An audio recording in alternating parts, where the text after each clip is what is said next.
It's the Good People with Eric and Hannah. I'm Eric. I mean, I'm so sorry. I'm so sorry. I just messed that up. I'm Hannah, everybody. Hannah, yeah. Are you still laughing about what happened 2 minutes ago before the... No, I was laughing because I keep my mic muted before you go, because just in case for whatever reason if there's background noise. And so you started so quick, and then I went to like fumble and press the unmute button, and there's like this awkward pause. So sorry, guys. I'm Hannah. You're going to feel very, very embarrassed right now because it's a very special episode. It's number 20. Oh, I was like, oh my gosh.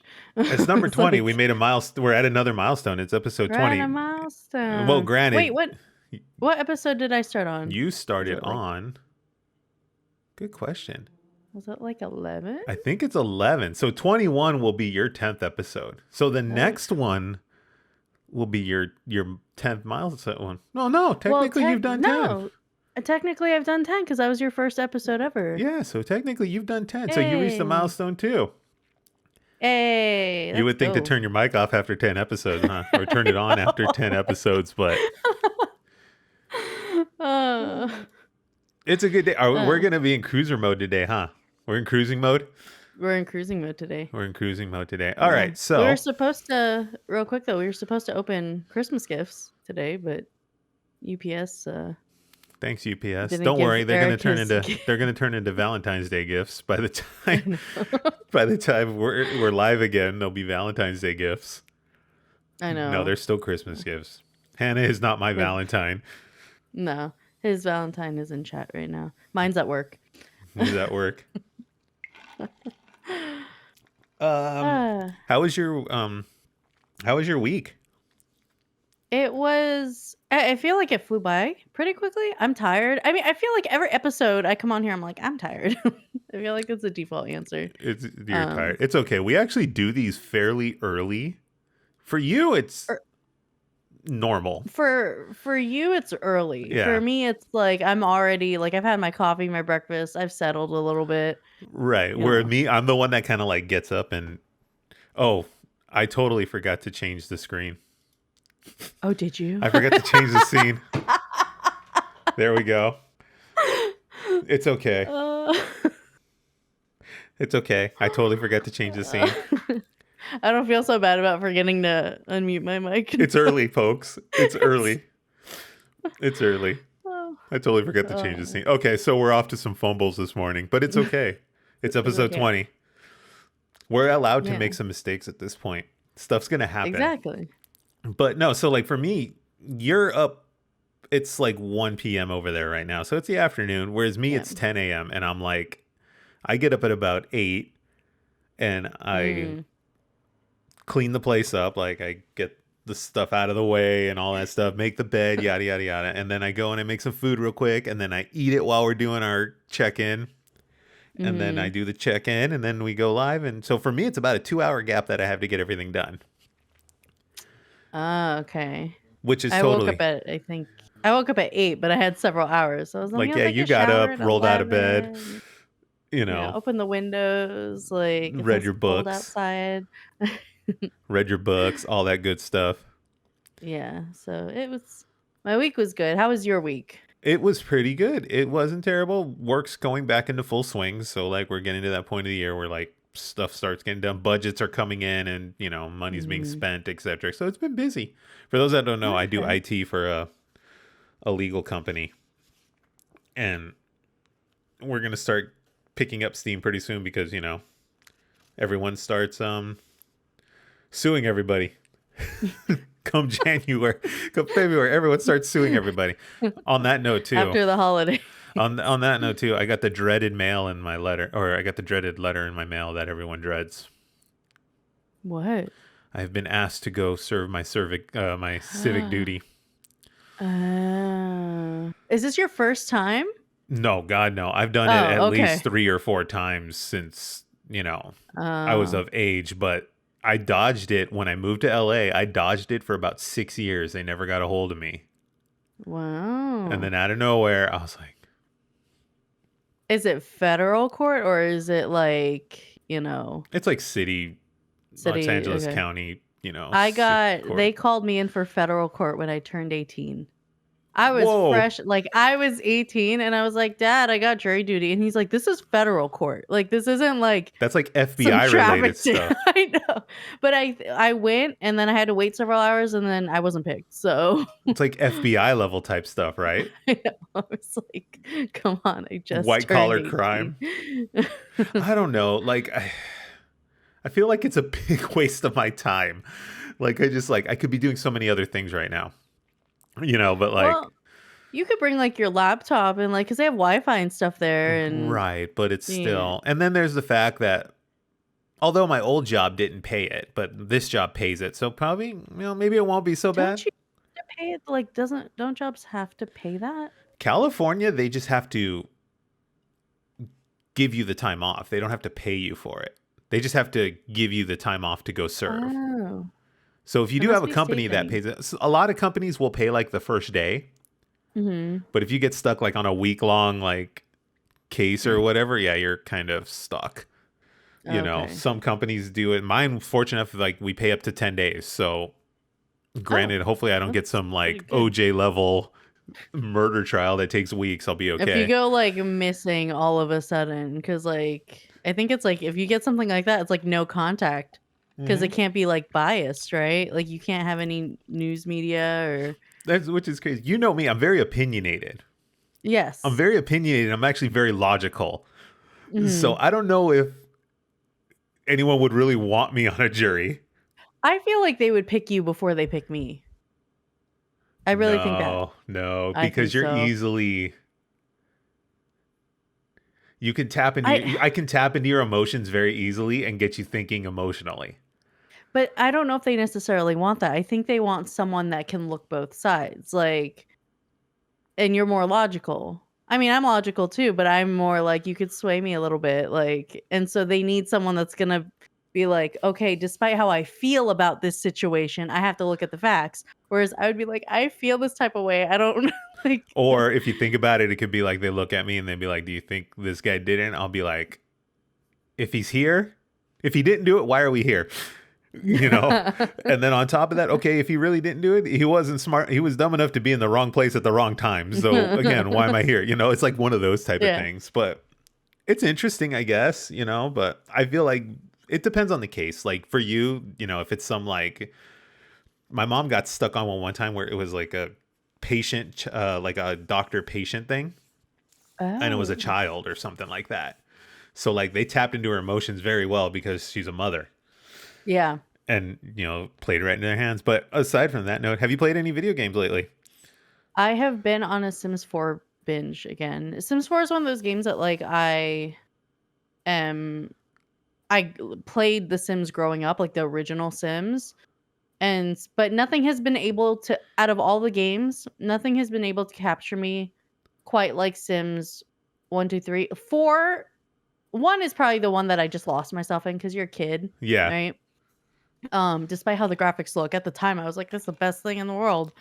Uh, but Sims 4 is just doesn't do a lot that the other original games did, but for whatever reason, I've just lost myself in it completely. And we'll talk about it a little bit because we are talking about company stuff today, gaming Yeah. company stuff. Gaming company stuff. Very big gaming company Yes. stuff. Yes. Two was What about always you? Are my you favorite playing one. Two was always my favorite Sims. too? I don't think anything will take away from the magic of two. I don't know if it was the era, if it was the mods and I customization type stuff that just festered mhm. all over the internet. I think my favorite is 1 and 2. I like 3. 3 is That's the fantastic. one I It's a didn't play great much of. game.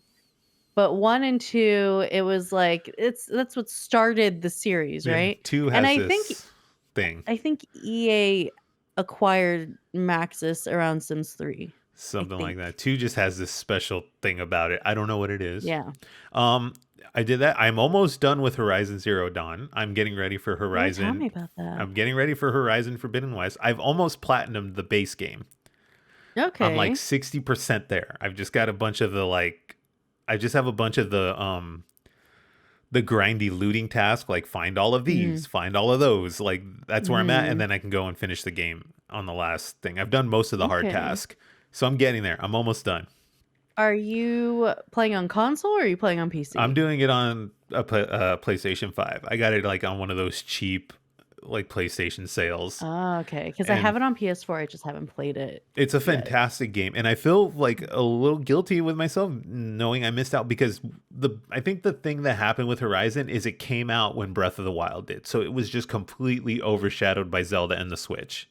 Right. You weren't paying attention to it. Right. Most people weren't paying attention to it because everyone was on a Zelda kick. But it's Mm-hmm. actually a phenomenal game. It's an amazing game. I like it better than the Ghost of Tsushima one, which is that samurai one that got Game of the Year like all last year. Mm-hmm. For most of the picks for or I'm sorry, 2020.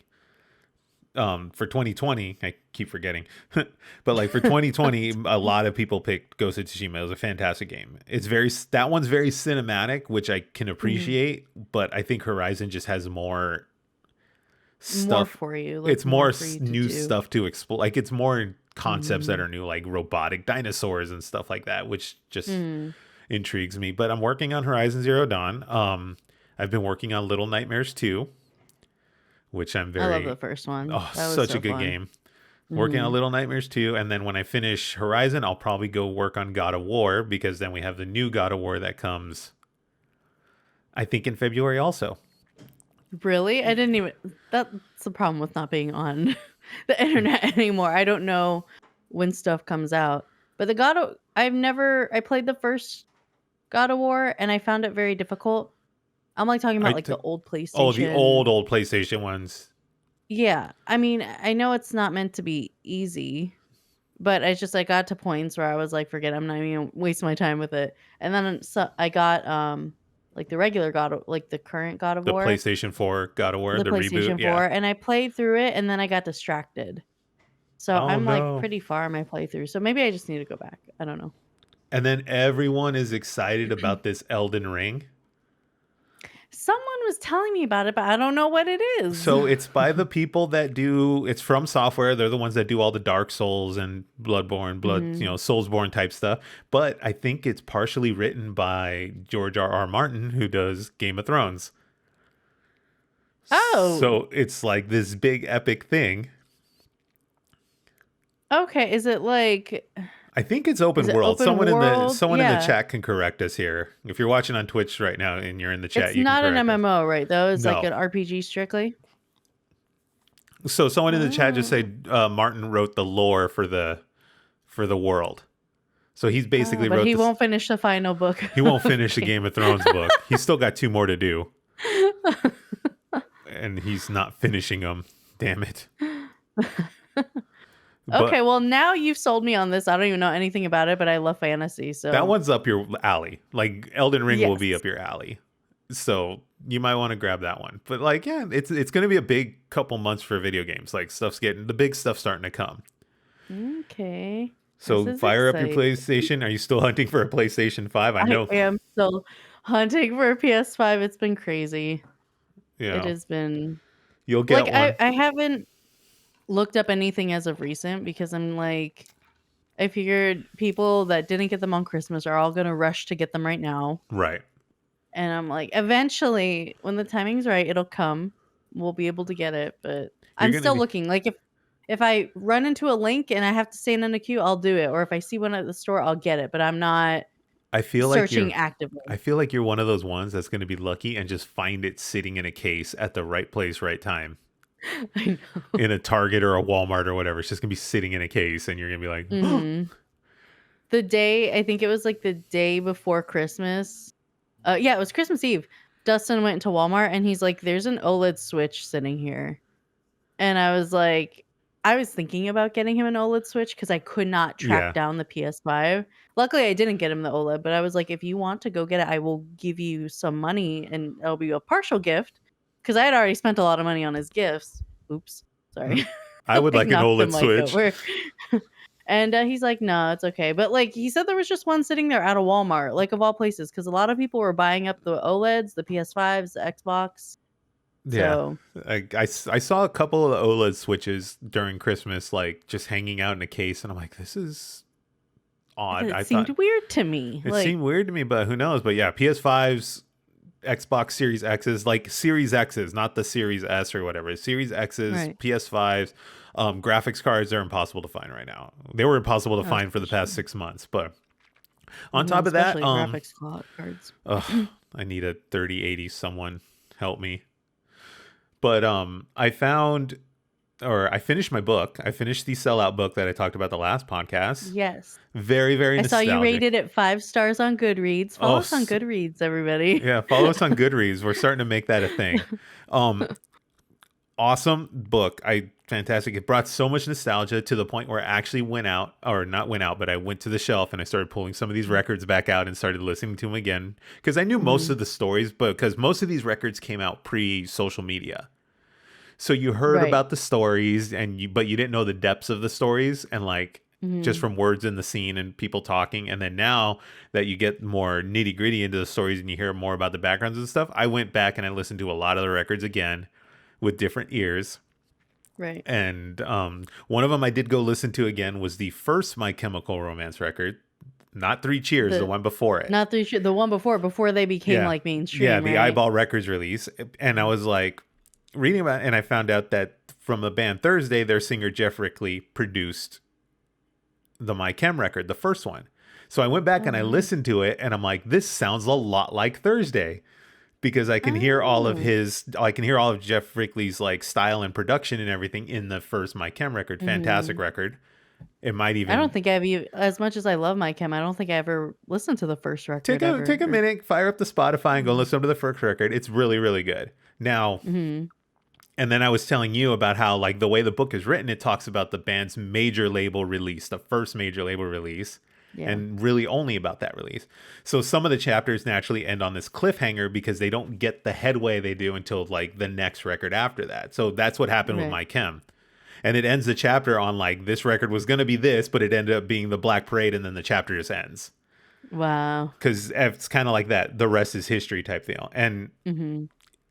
I listened to that record again, the Black Parade, and yeah, Black Parade's the opus. Like Black Parade is that's their incredible. masterpiece record. I Like that's the opus. But I know I go on these nerdy rants about music, but yeah, fantastic book, great book, enjoyed it. Go pick it up. It's called "Sell Out" by Dan Ozzie. If you're a big music nerd, and I think I appreciate it a lot too because one, I grew up during that era. So I Mhm. was living it all as it kind of was happening. And then number two, I think it's one of those moments in modern music history that just doesn't get recognized. All the way up That's into that true. point where like because everyone kind of talks about Nirvana and how Nirvana blew up the music industry and blew up, the music world at that time in the 90s. And then Mhm. the next big band to do it was Green Day. And then from there, it was just a frenzy signing all these pop punk emo bands Right. all the It was way. just becoming more mainstream. Yeah, it Like, was a fantastic thing in music history. And it was Mhm. wild, wild time. So yeah, Sell Out by Dan Ozzie, fantastic. And to wind out the book talk here, I'm on Harry Potter book number 3. I'm Hey. working on it. I like it a lot. I'm only like 2 or 3 chapters, maybe 4 in, Mhm. and I'm liking it a lot. For those that don't know, in the listening world, the Twitch world, however you listen to us, I have never read Harry Potter or watched any of the movies until recently, within the past year.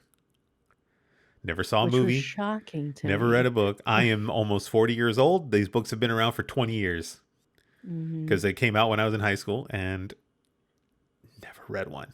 They came out when I was in I was like 7. Yeah. So yeah, you would have been like 17 when they came out. And I remember seeing guys reading. I'm like, what the hell is this? Wizards and whatnot?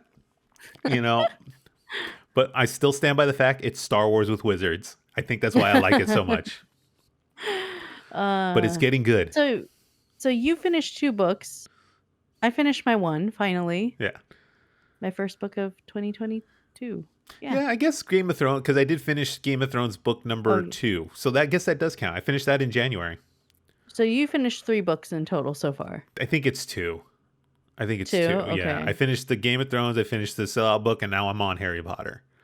And your ultimate goal is 20, you said? I set my Goodreads for 20. I would like to get Okay. 24, but I feel like that's going to be tough because if I get a long book like Game of Thrones book 3, which is like 1,000 pages, Mhm. I'm not going to get through 2 books in a month if I'm reading that. Like, Yeah, I finished the book that in the series that I'm reading, and that was a long book. I think it was like 600 something pages.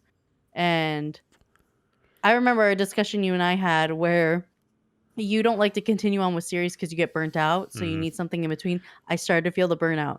The book was amazing. I cried. I was like sobbing in the bed over here, and Dustin came and he's like, "Are you okay?" And I'm like, "Oh," like I just look like such a mess. And then he's like, "Are you gonna read the next one?" And I'm like, "You know what? I've read the 3 books so far, and then there's a 4th and a 5th. I need like a popcorn book. Something that I just enjoy that's Right. like small that so now I understand what you mean with the burnout because I thought for sure I'd I keep can't going on do this it. trend. I can't I'm here. read I have them. to like tap out. I'm like I need to find something else. So I have another book I'm reading It's right now. like it's probably it's probably inaccurate analogy. It's like Mm, visiting old friends. Like you read their story for a bit, and then you kind of go mm, away for a little while, and then you come back and you get reminded of these characters and stuff mm, again when they come back. That's why I do mhm. it that way. Like I'll go read 2 or 3 different books and then come back to the next one in the series because then it Mhm. feels like a refresher. Whereas if I'm Yeah. just reading a straight series, I'll get bored. Yeah. I'll get Because it bored. becomes like all that you know at that moment. Right. Like so Right. I get that. I Yeah, get it so like that's completely. how it goes. But yeah, no, a lot of reading. My goal is 20 books this year. I'm hoping to make it. My new thing this year is I want to try to at least read 4 or 5 nights out of the week. At a bare minimum, read 4 to 5 nights out of the week. I'm trying to read before bed, so I don't do the whole blue light tablet, keep you Yeah. awake type thing. So I'm trying to get Mhm. through this, for. I'm trying to do 4 nights, 5 nights a week, and then trying to read 20 books. So we'll see. We'll see how far I get. I think I can do it. Oh, you absolutely can do it. I, Because I know how you read, like, you can do it. yeah, Goodreads I'm puts me actually at surprised that you're not really pushing for 24. Like, Good, because good. Goodreads puts me at about a book and a half a week to meet my goal. I think I can do a book and a Mhm. half a week. Not a week. I'm sorry, a month. Book and a half a month. Mhm. I think I could do it. You can do it. You can do it. I just don't want to be like burnt out on this goal either. It's like I got to keep reading. But I do other things. Like honestly, I kind of Yeah. cheat. I'll have Audible for the longer books, and I'll listen to on car Mhm. rides and stuff like that. Right. So I've got tricks up the sleeves. But big news in the video game world, huh? Big news. You ready to talk about Big it? news. Like, yeah, it's a big news. Now, I know we're a little behind on the news stuff here but keep in mind, we're a bi-weekly show. So we do 2 episodes a month, give or take. So we're a little Mhm. behind on the news, but, it's big enough to where I think it's important to talk about. I'm sure most of you have heard this by now, but Microsoft has purchased Activision Blizzard in the wake of Mhm. Activision's complete firestorm of, I'm going to use my one swear word right now, complete firestorm and shit show, Mhm. and they've been purchased by Microsoft. So the deal clocked in at. I like how everyone's been kind of rounding the number around. Have you noticed, like all these news articles, no one wants to say $69 billion? I haven't even noticed that. Like, I It's haven't all paid attention. 67. Someone rounded it Yeah. up to 70, which I think is a little But nobody much. wants to say No 69. one wants to say $69 billion. If someone has an article that says $69 billion, please send it our way. But I have yet to see one that says the $69 billion. So everyone get tweets nice. But that's a lot of money. $69 billion is a lot of money. That that is an insane amount of So money. let's kind of go over. I'll go over a little bit real quick what it includes. It's going to include Activision, who obviously is famous for Call of Duty. It's going to include Blizzard. Blizzard being World of Warcraft, Overwatch, Diablo, um, StarCraft, all these iconic games that you probably grew up with, and then it includes a lot of um the sub ones like Sierra, and there's a list of them. So Mhm. they're getting a lot of stuff. So the big thing is, I want to let me kind of figure. Let me get a feel for how you feel about it first, and then I'll bounce off you. Well, so I'm someone that if there was a company out there that I have grown to love because of the games that they produce, it has been Blizzard. I think I've stated on the podcast, I've been playing World of Warcraft since I was 13.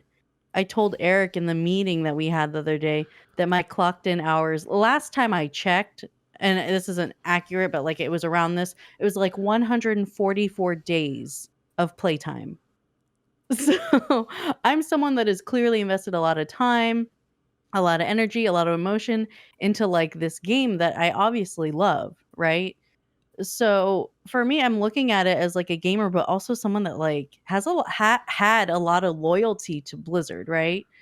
So when these whole allegations and all this stuff was coming out about them, it was one, it was incredibly heartbreaking, and two, I had to step back and look and think, there's no way Blizzard is ever going to be able to recover from this.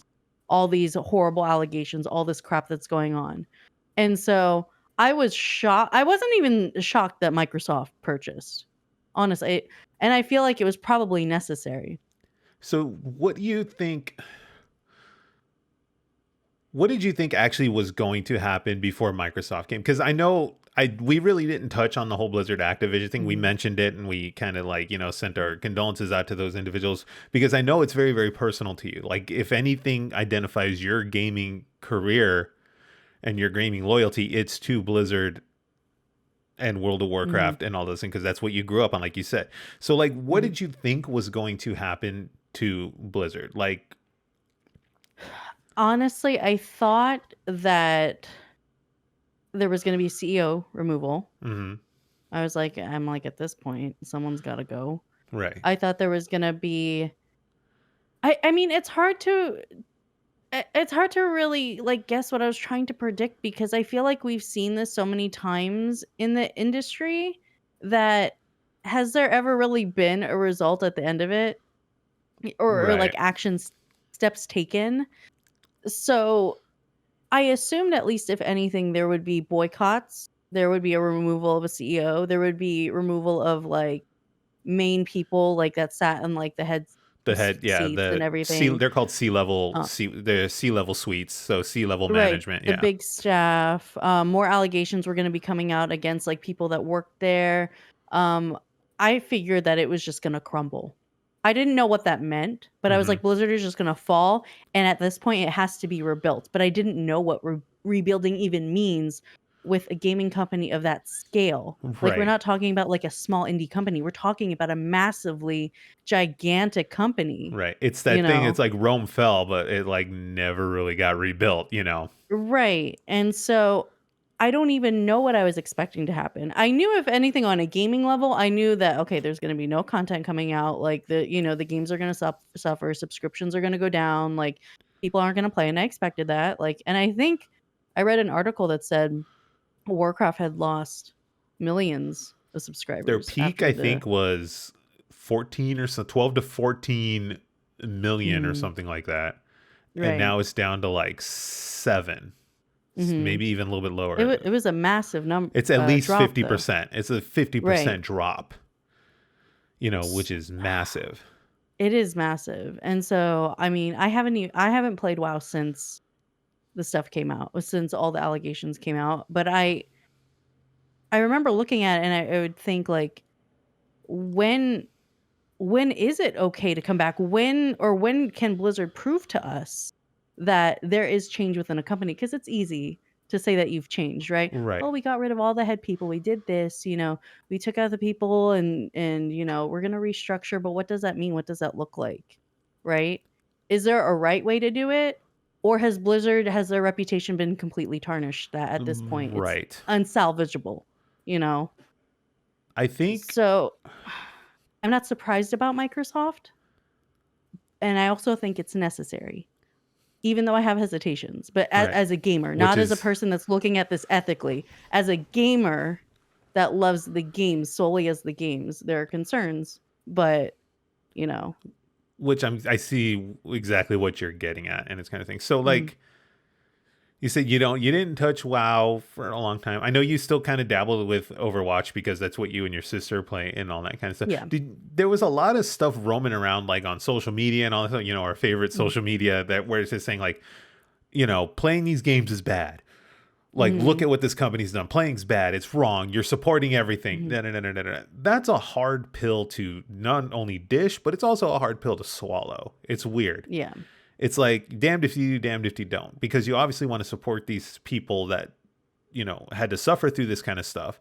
And then Mhm. on top of it, you don't want to completely shut, because then they get fired and laid off because no one's playing or no one's buying. It's a very strange area. Like, I don't know, maybe not strange, but it's like you, because I wasn't on Twitter when this all blew up and it Yeah. happened, I wasn't basing my decision off of the emotional part of it that was coming from it, right? Right. I had to make a decision on my own. I did not feel right playing WoW and giving them active money There you at go. that moment. It did not feel right. For me, and a lot of people will be like, "Well, you're still playing Overwatch." I viewed it as this: I've already purchased Overwatch. That Yeah. was purchased a long time ago. That money was already given, and I know a lot of people are like, "Well, you're giving them the what would you say? Not views, but the playtime, right? You're You're giving still them the putting hour. You're getting them the concurrent playership that. playership." So, like, I mean, I can't argue with that too, but like, I had to make a decision that I thought was gonna be best because I didn't want to openly support and give them my money. But also too, like, I have a family that the one thing she plays is Overwatch, Right. and that's how we bond, right? And so, it was a weird area. Like, you can tell I feel a I little think even it's uncomfortable even, like, talking about it. Like, right. it's It's a very no, yeah, especially just one being a woman that loves this company so much, and to find out what they were doing, mhm, to their fellow employees, and their that staff is just, it's disgusting. mhm. I mean, it's bad. Like, what came out Yeah. was bad. Like, we're talking, um, you know, sexual assault allegations, all that kind of stuff. It's bad. Yeah, it was I had read I didn't read all of it because I didn't realize how It's hard to swallow. graphic. Yes. It's graphic. It's hard to Yeah. swallow what, I'd gotten to a point and I was like, oof. yeah, like it's disgusting. And to see that as someone's like, truth be told, I have no real loyalty to Blizzard. Like, I played a Mhm. lot of Overwatch and I enjoyed it. And like, I wasn't a big WoW person, but I liked the original Warcraft. I liked StarCraft and stuff like that. But I'm not a Blizzard diehard. Right. And as I get older, this is that thing I've Mhm. talked about before. It was like, don't show loyalty to these companies, because they're not out there They're not to your they're friends, not you out there to know? be your friend and hang out with you after Mm. school. While it's theoretically, it seems like that they make a game that you play after school or whatever. But like, stop showing them this diehard friendship loyalty. Like, you're friends till the end. You're gonna both go down together, because Yeah. they're businesses. Yeah. And then And that was the wake up call for yeah, those me. frameworks of those Oh. businesses change, where people, in, out, and then the person that comes in is real sleazy and horrible stuff happens, and they treat people like stuff happens in companies. Like, stop showing these Mhm. loyalties to these companies. And I personally, I thought, I was like, you know what? Let it burn. Let Mhm. it burn to the ground. Let it go. These people are talented. They will find work elsewhere. Mhm. Let the thing burn to the ground, and which was already kind of starting to happen, because all the people that made those games special, they moved on and left and started their own studios.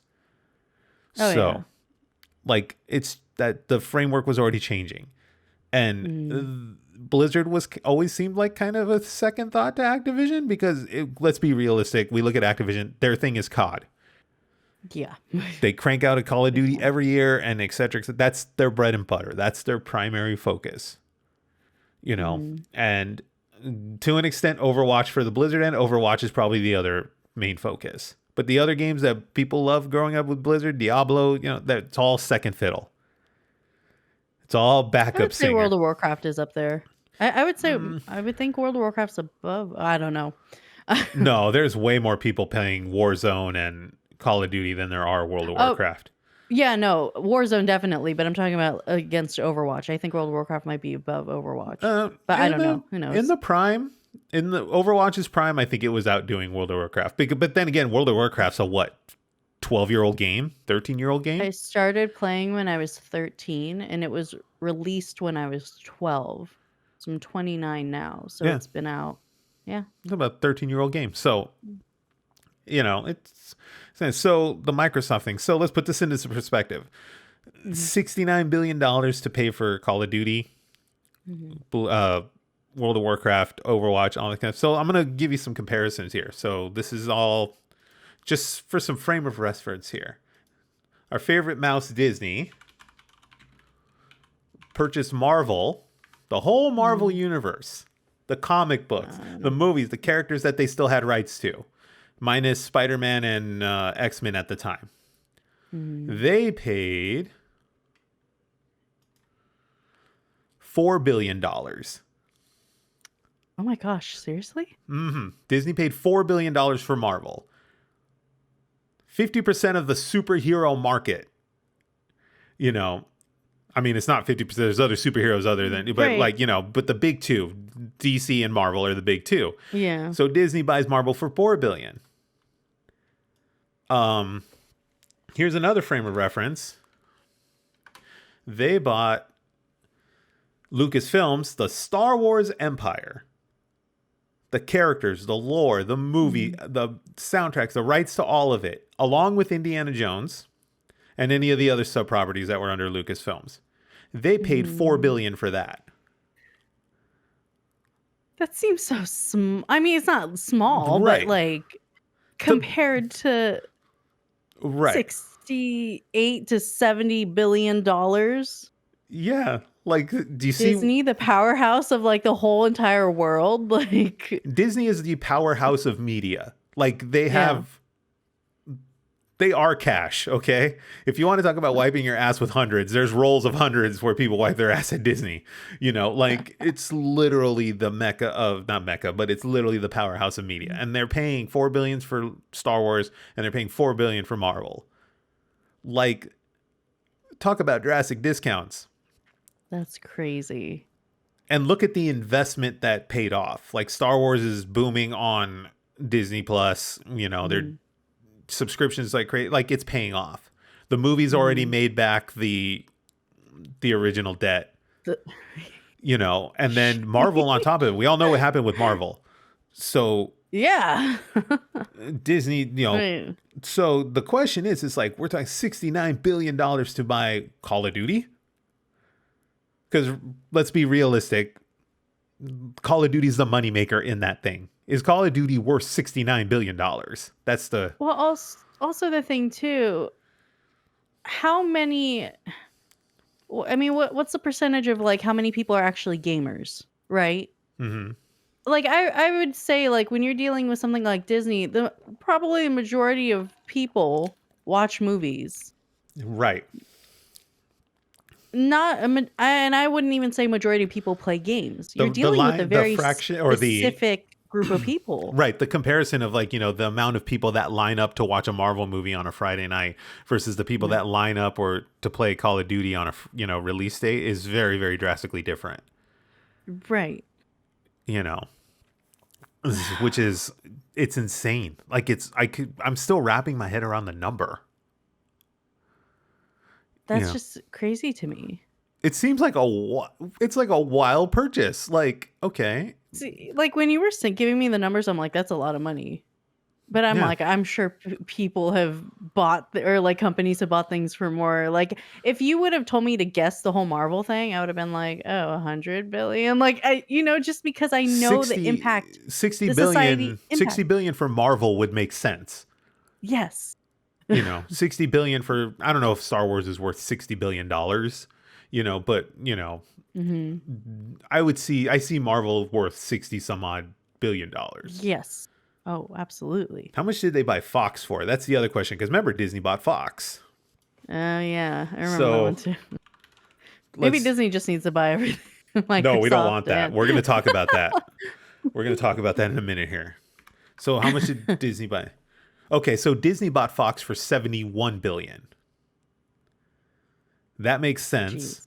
because Okay. there's not just that, but there's the X-Men that they got. There's the Simpsons. There's all kinds of properties tied to hmm Fox that you Right. know makes sense for $71 billion. They got ABC. They got Fox, Touchstone. There's a whole catalog of film and media that they got for $71 billion. We're getting 5. You're getting more, but you're getting 5 key game franchises for $69 billion. Right. Something That have that already been struggling even before the allegations came out. right, right. Which I know we're focusing a lot on the allegations because that's a big piece of this whole thing. Right, that's a piece of it, right. This is a big piece of it, but just from the gaming standpoint and the games standpoint, this is just insane. I'm trying to wrap my head. So now the question we ask is like, okay, obviously we'll come back to the allegation stuff in a minute, but like, what happens from the gaming end of it? So the big question out there is this stuff going to be all exclusive? You know, do I have to buy an Xbox or a PC now if I want to play Call of Duty and I want to play Overwatch and all that kind of stuff? So we all, at least I don't know if you're knew about this or if but Microsoft's big play right now, those of us who are listening, Microsoft's big play right now is Game Pass. That is their primary card that they're playing. If you don't know what Game Pass is, it's a Netflix style platform on Microsoft. You buy an Xbox or you get a PC, you pay X amount of dollars a month, and you get to have access to a catalog of games that you can download and play on your machine. And then there's different tiers of it. They have Game Pass Ultimate, which includes a cloud component where you don't need a PC. You don't need a gaming PC or an Xbox. You just need something with a browser that you can access. And then you can stream using the cloud service that Microsoft provides. So different tiers. Game Pass also includes Xbox Live, so to play online, etc., etc. So now the whole thing is Microsoft's big play this whole time right now is Game Pass. Big major releases on the Microsoft platform are available day one on Game Pass. Halo Infinite was available. Campaign was available day one on Game Pass. This is Halo. Right. This is, if anything, competes on a level with Call of Duty and Battlefield and all of those. It's Halo. And was available day one. And the multiplayer component of Halo was free. So for those that don't quite know, or you just know Microsoft from Windows and Xbox, Microsoft has become a services company. If you don't know what a services company, we use this lingo in the industry all the time. A service is software as a service. Basically what it is you're paying X amount of dollars a month to use a software, and then they provide that software. Most of us use it here, Microsoft Office, Word, Excel, that type of stuff. It's all subscription based now. You can't go buy a copy of Microsoft Office for X hundred of dollars and install it on your machine. You pay a subscription fee. Adobe has gone this model where you pay a subscription fee, and I do it every month. I pay for a subscription fee. That's how I edit these podcasts, etc. That's how they do it. You don't go buy Photoshop or whatever for one price anymore and then upgrade it every few years. This is the route Microsoft is going. Windows is going to become a service platform. You're going to pay a monthly, or you may not even pay monthly for it. It may just be the caveat like, okay, you get Windows. If you buy this copy of Windows, you get the next upgrade free, so on, so on. But they tie you into all these other services. Xbox Game Pass. I don't know what other ones they have. I don't know, because I'm not much of a Microsoft person. Right. But the big one is Game Pass, and then they're working on other stuff. And then from a business standpoint, they have their cloud platform stuff for businesses, etc. Yeah. It's all software They're as a just service. making money. If they can make money anywhere, they're going to make that money. If they're going to charge anything for subscription base, they're going to do it. Yeah. So Microsoft just prints cash. Yeah. With this stuff, especially on an enterprise front. From an enterprise level, we're talking corporate level infrastructure for IT and all that kind of stuff. They make a fortune, because this is nerd talk, but your basic thing, when you download something in that platform, like as an employee, your company's paying cents by the gig and the amount of time you're doing it. So like those pennies just rack up when you have thousands of people working in your business. So but that's more technical talk. But this is where Microsoft's going. Microsoft's play, because people bring this up a lot too, where it's like, oh, well, Sony's selling consoles. Sony's outselling the PlayStation's outselling the Xbox. Microsoft doesn't care. They don't care. They're making enough money. Their goal is to get as many people buying those Game Pass subscriptions as humanly possible.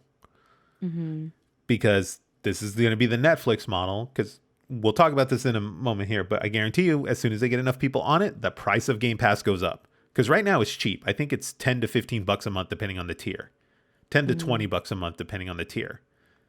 So that price is going to creep up as more and more people get on the platform. And these type of purchases are enticing you to get on that platform. So that's the crazy thing about it. So from what I read and I understand, most recently, Phil Spencer had talks with the guy over at Sony, and they've agreed, they have a mutual agreement to release the next, I think it's 2 or 3 Call of Duties on the PlayStation platform. That's the rumor floating around. Those contractual obligations will be seen through.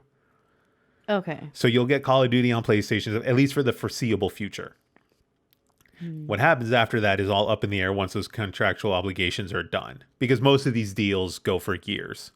5 years, 10 years. And remember, Call of Duty was a yearly game. Yeah. So I was going to say, it's going to go by quick. Right.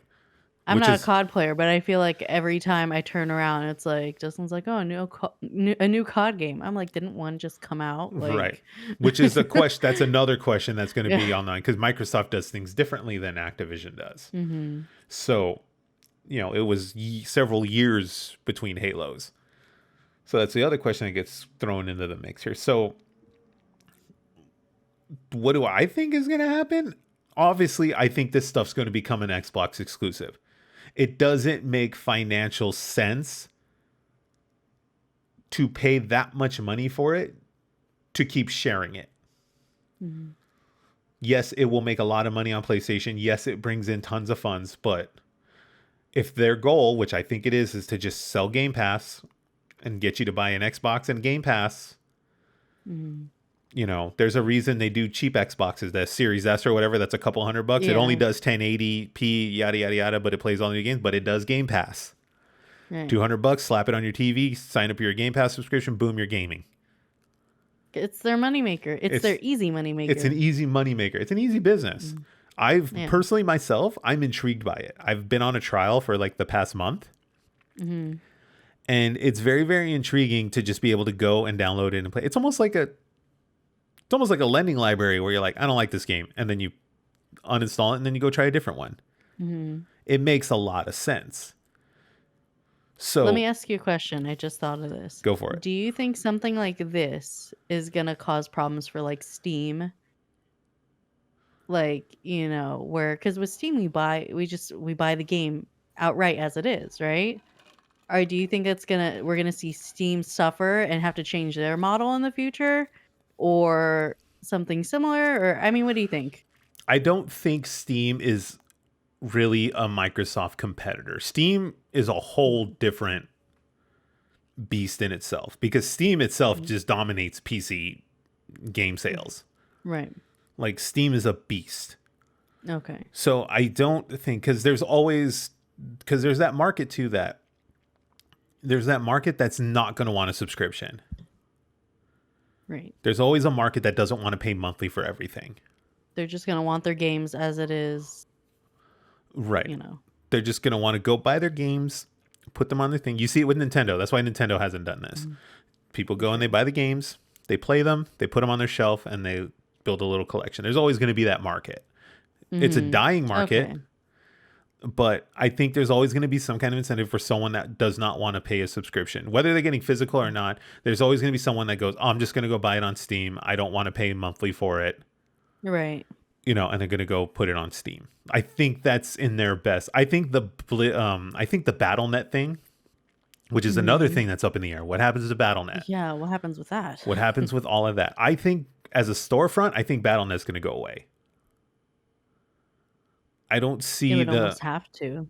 I don't see the financial gain, or I don't see the financial reasoning to maintain BattleNet, at least from the online gaming perspective and the storefront. I don't see a reason to. The only thing that's up in the question is World of Warcraft. What happens with World of Warcraft? And how does that whole system go into play? Because I don't know the nitty gritties of that system and how it works, but I would imagine their big undertaking is how to migrate that over to the Microsoft world. Yeah. I don't see BattleNet being a thing. It doesn't make any financial sense to me to keep it. Why maintain that infrastructure, all that kind of stuff, when they can just throw it in Azure, which is Throw it Microsoft's in with platform? something else. It's Yeah. Microsoft's platform is Azure. That's their cloud platform for Just enterprise. make it like one location, one place, one Right. software, instead of having like all these, different places to go to. I thought about that too, Right. because I'm like, what happens with BattleNet? So, I mean, So that's the here's the um, question I have for you now. We'll get some of your insight on it. So this part of the segment mhm, here. So like we kind of like I honestly I think full bore the idea is Game Pass. Put it on Game Pass mm, and get it on the knowing that this is probably in the future in the cards because I mm, know you're hunting for a PlayStation 5. yes. Would you be more enticed to now go try to get a hold of an Xbox knowing that you can get World of Warcraft and all that stuff on there? That's No. no, huh? Yeah, no, I'm not an Xbox person. And it's not because I have like this massive loyalty to PlayStation. It's because we've talked about this before. Nostalgia has such a huge play in my life. Okay. So I love World of Warcraft, but you probably, if I were to play it for the first time ever today, you would probably not catch me. I'd probably be like, this is too much for me. But it's based in nostalgia. I want to play World of Warcraft on my PC. You will never see me catch me playing it on an Xbox. It's not gonna, Microsoft buying it. It doesn't influence me to go get an Xbox at all. So The other day, Dustin's like, "Do you want an Xbox?" I'm like, "No. Why would I want one?" Like, I don't. So here's the question. Okay, good, Yeah. good. So here's my next Uh-huh. question. Let's say, for example, which this is what I think is going to happen. I know the guys at Giant Bomb, if you've heard this Mhm. podcast, Giant Bomb, they went a lot more in depth in this than we are here, but Mm. they're all fantastic and they're all, Jeff Gershman's an amazing journalist and he's so knowledgeable about the business. Mm. But one of the things he brought up is like, okay, let's say for the World of Warcraft people, let's say you buy Game Pass Ultimate, $24.99 a month or whatever, and you get the WoW Mm. subscription free. Are you going to go pick up a Game Pass subscription now? That's the thing. I don't. That's such a hard question to answer. One, because the regular subscription right now is $14.99. Yeah. So it's not a free subscription because I'd be the only reason that I would. I've Well, I never been know, someone that okay, I don't has. mean free, but Right. let's look at it from the Amazon Prime perspective. You sign up for Okay. Amazon Prime. Yeah, you get the free 2 day shipping, but look at the Mm, plethora of other stuff they give you. They give you access to all mm, those movies, the books, the music, the podcasts. All of that is included with your Amazon. The Twitch Prime stuff, the free mhm. games that they give with Twitch Gaming or Prime Gaming Right. or whatever. Okay. Now look at it from that perspective. Now are you enticed to actually go play, or do you not play World of Warcraft enough to justify the subscription? Because WoW is what, $15 a month? Yeah, it's like 14.99, so like 15. Yep. Okay, so at But right 25, are you now, enticed? if you were gonna talk to me right when Shadowlands first dropped, that was Okay, the last DLC that came, the last expansion that came out. I would tell you absolutely 100% yes. I will pay what I need to. This is my game. I will, throw the money that I need to because like this is the thing that I love, right? right. I don't know if I can give you that answer right now. And it's because it's emotionally based. Like I think I'm just too frustrated with the whole thing that I don't necessarily want to give my money to anything yet. Right. Um, but I see what you're saying. I think in normal circumstances, like if this was just a thing where there was no allegations, there were no issues, Right. and Microsoft just took over, I probably would be like, you Ah. know what? Let me do it for a month. Let me do it for a couple months, or and see. So But now I feel like, ugh. let me correct myself here. This may or may Mhm. not change your end, but let me correct myself here. Right. So the Game Pass Ultimate, the top tier plan is Mm. $15 a month, $14.99 a month. Okay. That's the top tier plan. You get all the games, you get the new games on day one, you get the Mhm. cloud streaming, member discounts, all that kind of stuff, in-game Mhm. content, perks, all this kind of stuff. So at $14.99, let's say they throw in the WoW subscription. I Mhm. would imagine now, at least during, expansion pack time, you're sold Yeah. at $14.99 a month. 14.99 a month, absolutely. I'm sold. You're sold. So look at that. Yeah. Microsoft literally bought you. And all they have to do is just throw, like, this is what's crazy about this whole thing. Mhm. And not only on top of that, you're getting the WoW subscription or whatever, but you're getting all the content that was available. Look what happened when they did Bethesda. All the Fallouts, everything showed up on Game Pass. Yeah. Skyrim, all of it was on Game Pass as soon as the ink was dry. So You wonder how long GameStop has now. Like places that sell physical copies of games now that we're dealing with a lot of subscriptions and cloud-based services and I can tell you right now, GameStop's toast. It's just time. right. It's just time. Yeah. And the console market right now is not helping them. The console market, because people are having a hard time getting a hold of these things. Sony's having a hard time manufacturing enough to keep up with demand. That doesn't help GameStop. Right. I was in a GameStop the other day. What's it? I haven't been one in so long because they're closing all of them down. It's dead. It's dead inside. Are they still trying to like push like the pop culture merchandise? They have a whole half of the stores dedicated to that kind of stuff. A whole half of the stores dedicated to that kind of stuff. So GameStop's in trouble.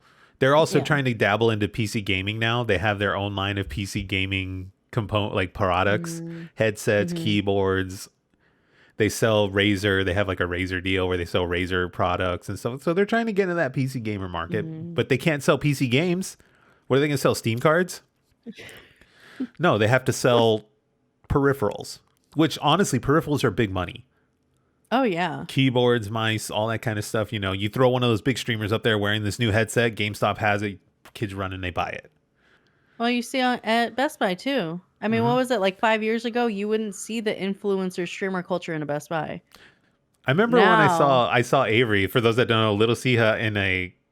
I saw Little Siha, too. Yeah, on a Corsair, like, banner thing, like, video display thing. I forget her name. She was another streamer. I'll have to look up her name. But I saw her on the promo, too. And I was like, now I'm like, it's becoming more of a thing. Best Buy. You go to Best Buy now, it takes like an aisle, 2 aisles, you know. It's so wild. Keyboards and the... no, not only that, but there's a streamer, like, section now dedicated in a lot of these stores. I saw the Elgato light and the mini light.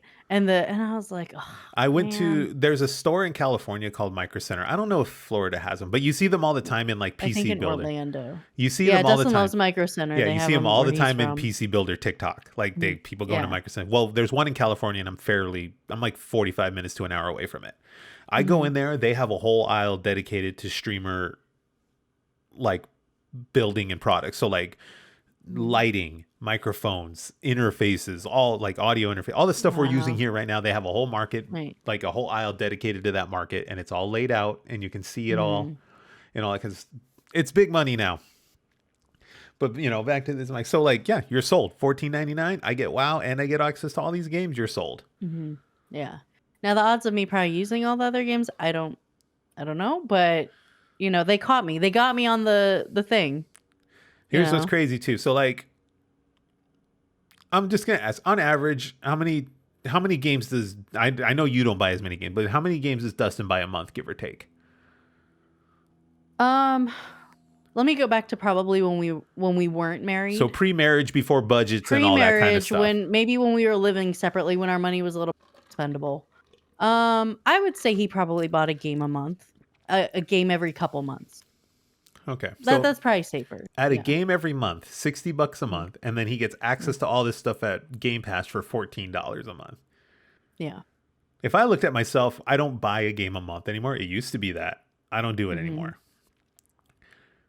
If I'm buying a game a month, $14.99, I'm basically what I'm getting. I'm at the point now where it's like, maybe I should just ditch the PlayStation altogether and just go buy an Xbox and do Game Pass and then have my PC.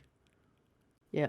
Like I'm bored. The only thing that's keeping me here is like Naughty Dog, because Naughty Dog is probably my company. Like I love everything Naughty Dog does.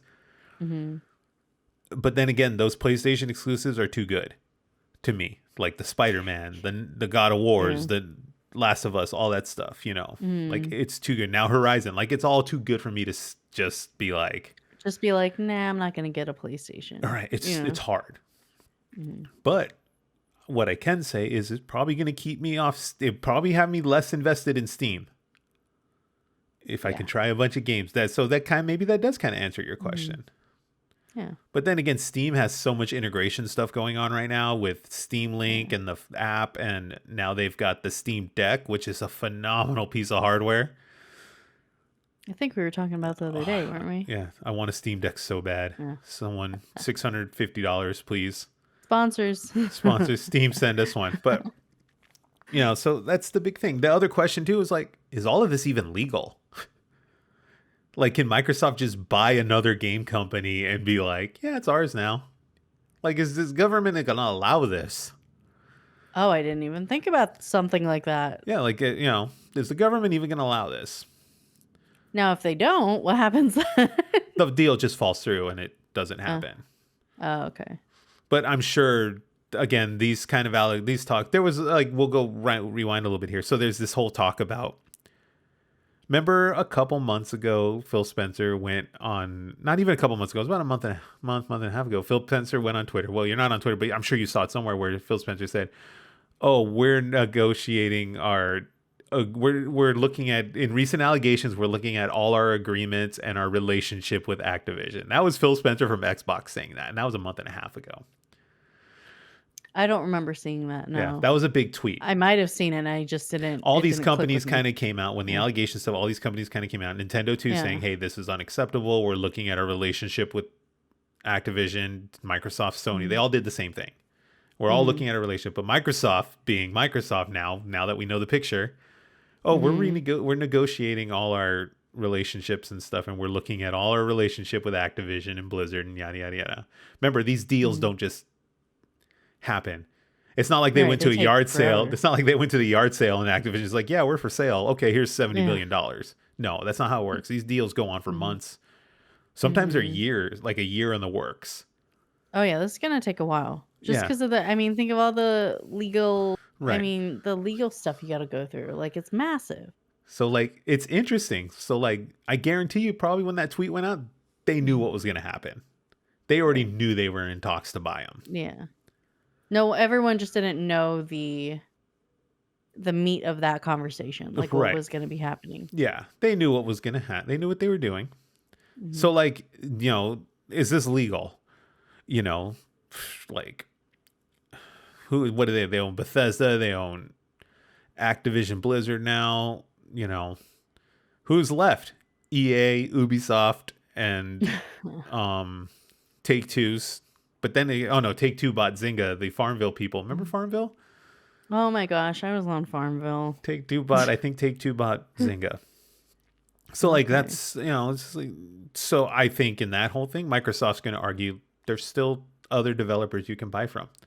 We don't own everything. We don't own everything. You can still buy from CD Projekt Red. You can still buy from Ubisoft, at least for right now. You can still buy from Ubisoft. You can still buy from what's EA. Another, like Take-Two, EA, like, and then all the independent developers that are out there. There's games available there. You can go buy them there. You don't have to buy our product. Right. So I imagine that's going to be their argument.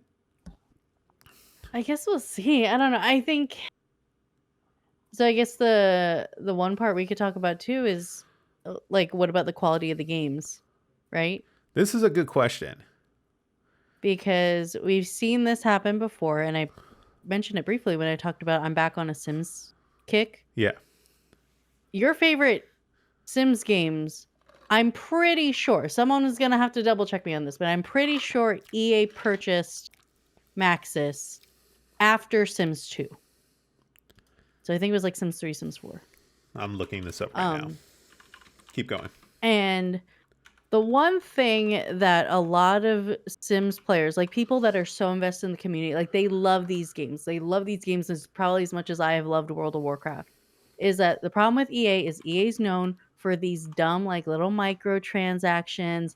And they're like, like for example, I'll give you an example. With Sims 1 and 2 and even 3, an expansion pack would have hours and hours of content. Right? You'd pay your money and it would just have so much stuff, so many items, so many hairstyles, so many this.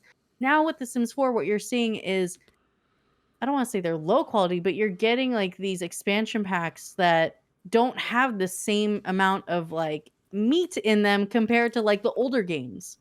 Like, okay, maybe I'll get a few hours of this, and then EA will drop like stuff packs. So you can buy items for your Sims. That's what I've noticed too, especially with Sims 4. It what like before, and to answer your question, someone in the chat did confirm it, and it is Correct. So I'll give you some insight here. Oh, they did? Oh, okay. So EA bought Maxis in 97 and Okay. The Sims 2 was in 2004 and then Sims 1 was in Sims 1 was released in oh, I don't want to trigger a thing here. Sims 1, I'm getting the date for you right now here. 2000. Okay. So EA bought Maxis Pretty early then. Okay, I'm before. surprised. Yeah, so then again too, who ran at EA before is a different regime than it is now. So I'm wondering, because I always hear some people say about when EA took over Sims. So I think I just automatically assumed Right. that it was. And taking So over Sims, it comes down to how much involvement does EA actually have in the studio itself. right. Like, when's the hammer come down? Like right now, Mhm. Amazon is pretty hands off of Twitch. Right. They own it. So You I mean, know, that could be the sake of what the Sims. EA wasn't. yeah. They owned it, but they weren't At least from putting. what I can gather, Amazon's pretty hands off of Twitch still, although that's slowly Okay. changing. Well, because I always see this too. I hear from a lot of people that play The Sims is they rush the content.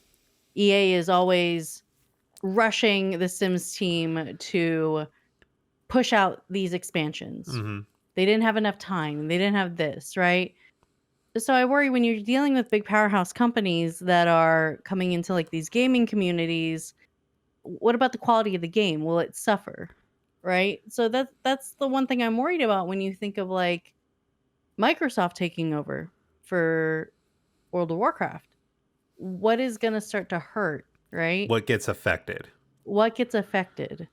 What about the writing team? What about the things that you loved about the original game are you going to take out, right? Because if you look at like Sims 3, Sims 4, they're great games, but they're so massively different in so many areas that they took out things that were in the Sims 3 that people loved. Hmm. Like they loved certain things, like the open world, you had cars, you could drive. Right.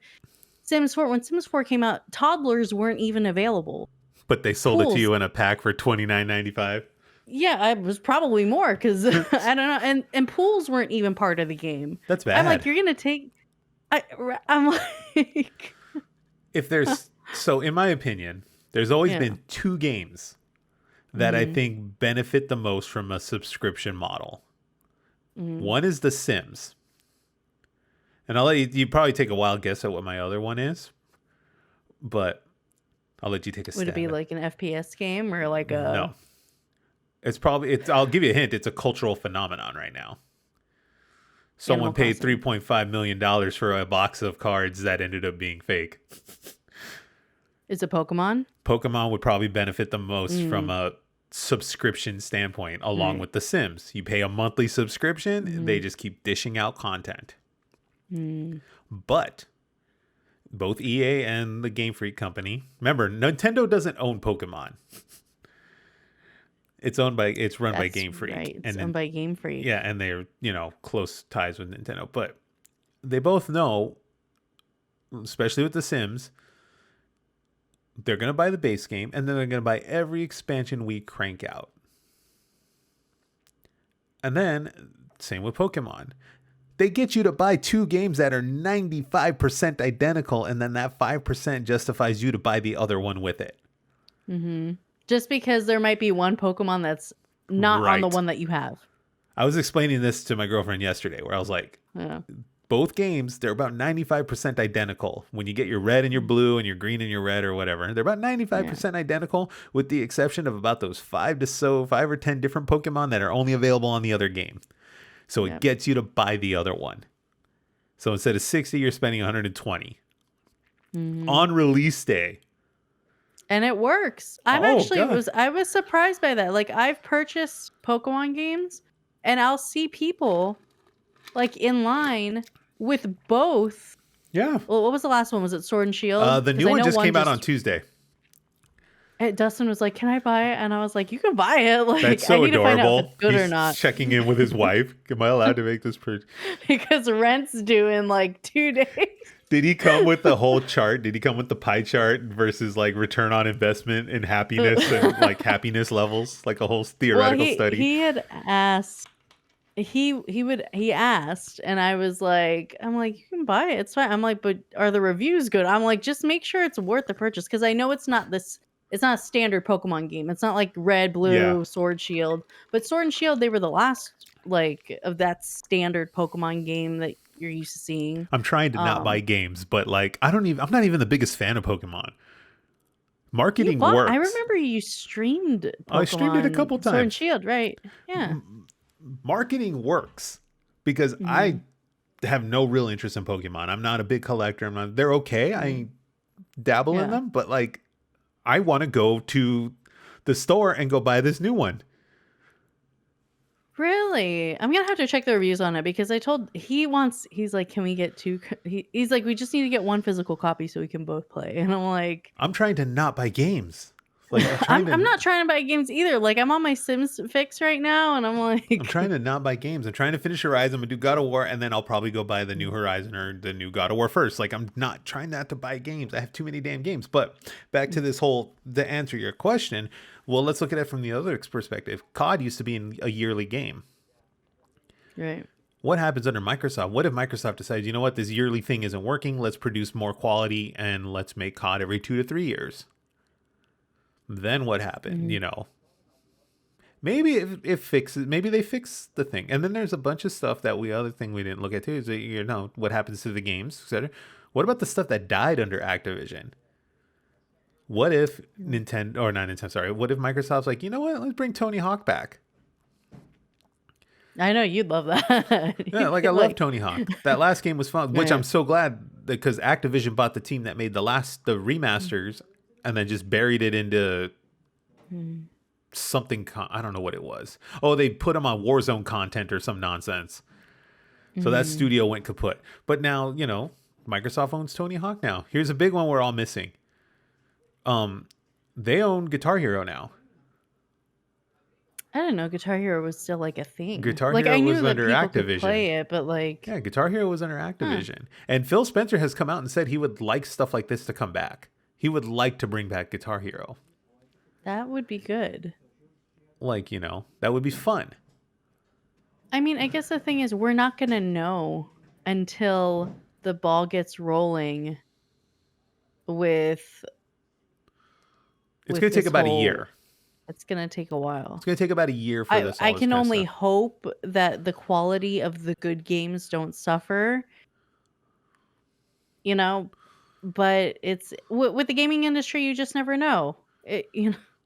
Yeah. So I So. guess now the other question, you know, I think at least before we go to the break here, I think Mhm. the other question we have to look at too is like, I think at least from now, from what I can see, I think Microsoft is doing what it can to be a goodwill company. Like they're Mhm. trying to do goodwill by their customers. They seem to have a good, um, they seem to have a good marketing to where they're selling you on the Microsoft or the Xbox branding. They're doing Mhm. pretty well with it. So I think, you know, it's in Microsoft's good faith to bring some of these old properties back and you know, make it a game company again and not just a COD machine. That's what it is. Right. Like Oh yeah. let's actually make Activision a gaming company again and Blizzard and all. Let's like make it a gaming company again and like actually put some stuff into it. So we're gonna wind down to the last part of it here before we go to the break. Um, the allegation stuff, like what happens Mhm. legally with all that kind of stuff. Microsoft buying Activision stuff like that and Blizzard and all that does not make the allegation and the lawsuits and stuff go away. Right. It's still there. It's still there. That does not just disappear because Microsoft bought in and like poof, yeah, you guys aren't in Mhm. trouble for this anymore. That does not Yeah. happen. Microsoft is on the hook and they're paying $70 billion knowing this. Mhm. Screw it. $69 billion. They're paying $69 billion knowing that this is looming over the head. There's a Mhm. couple things that can happen here. Obviously, it's in Microsoft's best interest to fix it and correct it. You Mhm. know, so that's got to be in the cards. And everyone's up in the air about what happens to Bobby Kotick, CEO of Activision, who's ultimately responsible for all this. Whether he did Mhm. on it, which There's claims he did stuff, but whether he did stuff or didn't, the buck ends with him and it's on his head. He's the boss. He's the head. It comes down to him. From my understanding, he stays on till the ink dries on the deal, which is roughly June 2023 or something like that. He doesn't go away anytime soon.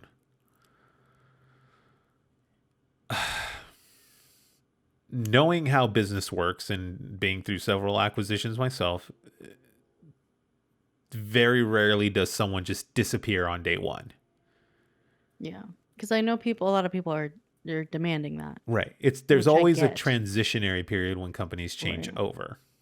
Because you're dealing with legal. You're dealing with legal matters, and on top of that, and there's also like staff, what's it called? Staff morale and all that kind of stuff that happens. Like, because when companies buy other companies, people get worried about their jobs because jobs do get lost. Duplicate positions get eliminated and stuff like that. So people get worried. So there's always a transitionary period when one company migrates into the other. And, Bobby Kotick stays through that transitionary period. And this handles all the legal stuff. This covers financials, all that kind of stuff. And people want him gone, and I don't blame them. Right. The dude's a scumbag. Through and through. He's a scumbag. He deserves to be gone, but it's not going to happen. Just not going to happen. Right. And he is going to get money at the end of this. I looked at the final number. It's roughly $320 million. $320 million golden parachute. So he wins. Whether he leaves or not, like he wins. $320 billion. Million dollars. $320 million he leaves with. And then he'll go somewhere else and work for another company and they'll give him another golden parachute unless he retires. I don't think he's going to work anywhere else. The stuff that's looming over this guy's head, I think he's toast for a little while. He'll end up on a board somewhere, behind the scenes. But I don't see him being a CEO of any major company anytime soon. After he's done here, I think he's going to just retire and call it a day. Retire with his money. Yeah. So unfortunately, like you said, he wins. If he stays, he gets money. If he leaves, he gets money. But I would just hope, with him leaving, that nothing can ever change what happened. It's like you said, the allegations are still there. But from moving forward, this doesn't happen again. You get people in there that actually care, that, know to not do the crap that was going on in there and everything. But it is like a bitter thing, right? Like to know, like, okay, yeah, he's leaving. Yeah. But it's just the hope is when. It's like, okay, when's he done?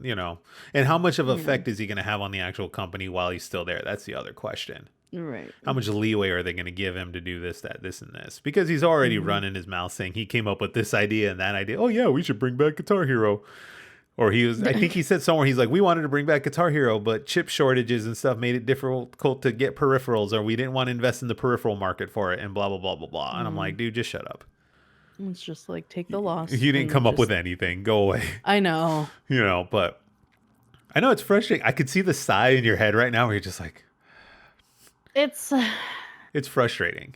It's really frustrating. But it's a lot of it's just because, I'm realizing what you said. Like, you can't have loyalty with companies. You really can't. They're companies. Yeah. What's their main goal at the end of the day? It's money, right? You get so many different types of people working in companies. Someone's gonna, they're gonna let you down. It's gonna hurt, right? And so I'm just like, but it came from this kind of like child naive part of me that had grown up with this. It's almost like finding out Santa isn't real, huh? Yeah. What? No, I'm kidding. Yeah. It's like almost finding out Santa isn't real. You're like, whoa. My world's just rocked up this sound. So it's in Microsoft's best interest to fix it. As far as their issues with government, like I'm not a lawyer or whatever, but I'd imagine somewhere down the line, Microsoft's like, look, we have $1 billion earmarked to invest in, sexual harassment programs and therapy and all that kind of stuff, to bring the staff back to a sense of normalcy. And just food for thought, like Microsoft was a much larger company than Activision. a sexual allegation, the sexual allegations to the level that Activision experienced would be disastrous for a company of Microsoft size. Mm-hmm. Disastrous. Yeah. Because Microsoft's not just in gaming, they're in enterprise, they're in everything. They're in everything. Yeah. So we'll see. It's so wild. Do you think it's good? Do you think this whole, as we wind it down before the break, do you think this is actually good? I don't know if good's the best word for it, but I would say it's it's a necessity. Unless it is just to completely stay on the ground, you know. I don't know if it's good, right? Because that has a lot of meanings. Right. But it was necessary to at least keep the games going to because you can't save Blizzard, right? But to just move forward. But I mean, I don't know. It's a very complex topic, Right. right? Because there's no right or wrongs. Do you think it's good? Right. Do you think this is a good thing, or do you think this is Do I think it's good? From the allegation standpoint, I'll say the legal issues that Blizzard and Activision face. I think Microsoft purchasing them. Microsoft definitely has the resources to try and fix it. Mm-hmm. It's in their best interest to try and fix it.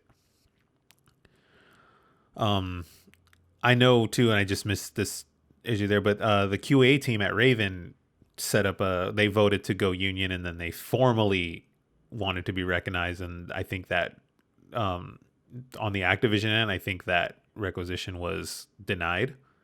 So they're not recognizing the union. That's not good. Now, I don't know how much involvement Microsoft has in that thing, because I don't even know if the ink's dry on the deal yet. Remember, because it has to go through government and legal and all this kind of stuff. So I don't know if the ink's dry on that deal yet, but it's not a good start.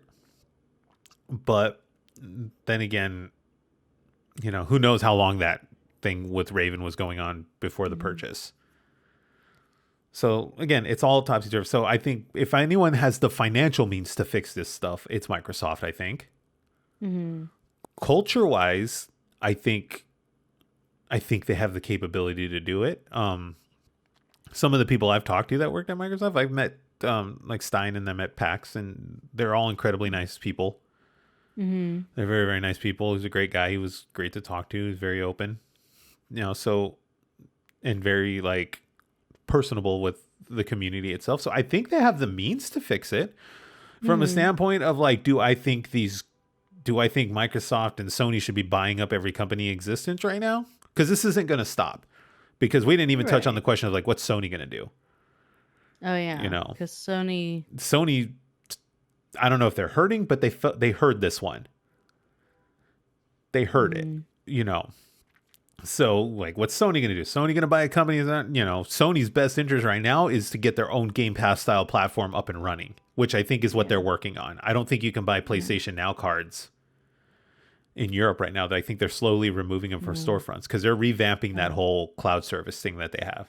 If you didn't know, PlayStation Now was their cloud. Okay. Yeah, see? You probably didn't even remember it. No, I didn't. Because they didn't push it. Yeah. I've heard of it, but but you hear about Game Pass around every corner. Right. So everybody's talking about Game Pass. Oh, do you have a Game Pass? I'm like, I don't even know what you're talking about. Right. So, we didn't even touch on what Sony's going to do. Sony will be fine right now. Sony has to take time. They have to look at this stuff and be like, okay, what does this affect? If Sony looked at anything, they looked at the COD deal. They're like, okay, how does this affect us for Call of Duty, yada, yada, yada. Because Sony would get exclusive content on day one. Sometimes they even got online multiplayer before Xbox. So that's happened on a couple occasions. So that's a thing to look at. But right now, Sony just has to sit back, look at the numbers, and see what they can do. But to answer your question, I'm not a big fan of these major conglomerates buying all these companies up. It's not good. But we're at this time in video game history or whatever where all these companies have built themselves up, made a fortune, and now they're selling out and cashing out. And these big ones are remaining. And if there's one thing and this has already started. It started as soon as the news was announced. Knock it off with the console war crap. Xbox is better. PlayStation is better. Are you 10? Like, knock it off. Again, this goes back to the stop treating these companies as a lifestyle. Like, stop treating these Mhm. companies as a lifeblood of you. It's like, knock it off with that crap. Like, it's a problem right now. Mhm. Like all these companies are buying up it. Okay, now I got to buy an Xbox or this to play this. I got to buy a Sony to play that. Like, we're all grown adults. Well, at least those of us that are talking about this, have been with these companies for years, are grown adults. Yeah. Like, we know this is not good from that Mhm. standpoint. Will they fix it? Oh, I hope they fix the problems. I hope I get to see I hope I see COD every 2 or 3 years now instead of 1 year. Mhm. I hope I get to see Guitar Hero again. I hope I see Tony Hawk again. And all these Mhm. properties. I hope that stuff comes back. I would love to play them again. Right. But will it get me to buy a Game Pass subscription at $15 a month or even 25 if they raise it? We'll see. But knock it off with the console war crap, people. Realize that this is not good. From that standpoint, Microsoft buying up all these studios is not good because it's forcing you into a system. It's forcing you to an ecosystem to play them. Mhm. Same with Sony, In the end, pick the console that has the games you like and you want to play and go with that system. And then if you need to figure out the way to play the other ones, be it Game Pass Mhm. or whatever, you need to go get a Series S for $200 to play them. That's fine, dude. But stop with the console war stuff. Stop making it a life of your thing because the only ones that are winning in the end when you do that are the two companies fighting for your dollar. Yeah. And they already make enough as it They is. already make enough of it. They're laughing Yeah. at you. They don't. Sony doesn't care that you sit there and you Yeah. have the controller icons tattooed on your ass. No one cares.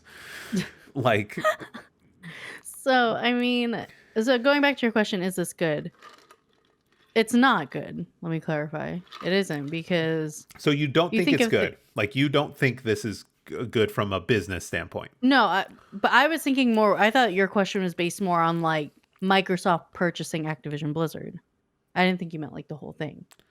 No, that's So that's my what? is in Oh, general. okay. Is For it Activision Blizzard, it's necessary. I think okay? at that point.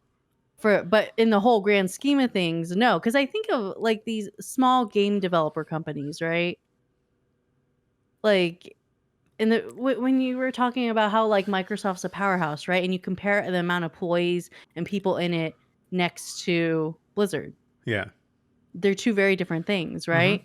I think about how is this going to shape like the indie developer or people that are just wanting to start their own small like indie gaming companies. How is that going to affect them, right? I don't know what that's going to look like. This So I usually don't think what it's good. happens. Usually Yeah. these people get their payouts. Whoever's Mm-hmm. invested, like founders and stuff that are invested in Blizzard and that are left, Mm-hmm. any of those ones that are founders or whatever, they take their they take their stock and they cash it out Mm-hmm. and stuff like that, and they go and move on to the next project, whether it's start a new studio or whatever. And then we see a bunch of little independent ones fester up, and a lot of them make great games. Mm-hmm. So that's what happens. That's what happened with Okay. the Titanfall. Like, Titanfall was people that defected from, I think it was Respawn or whatever, that made Call of Duty.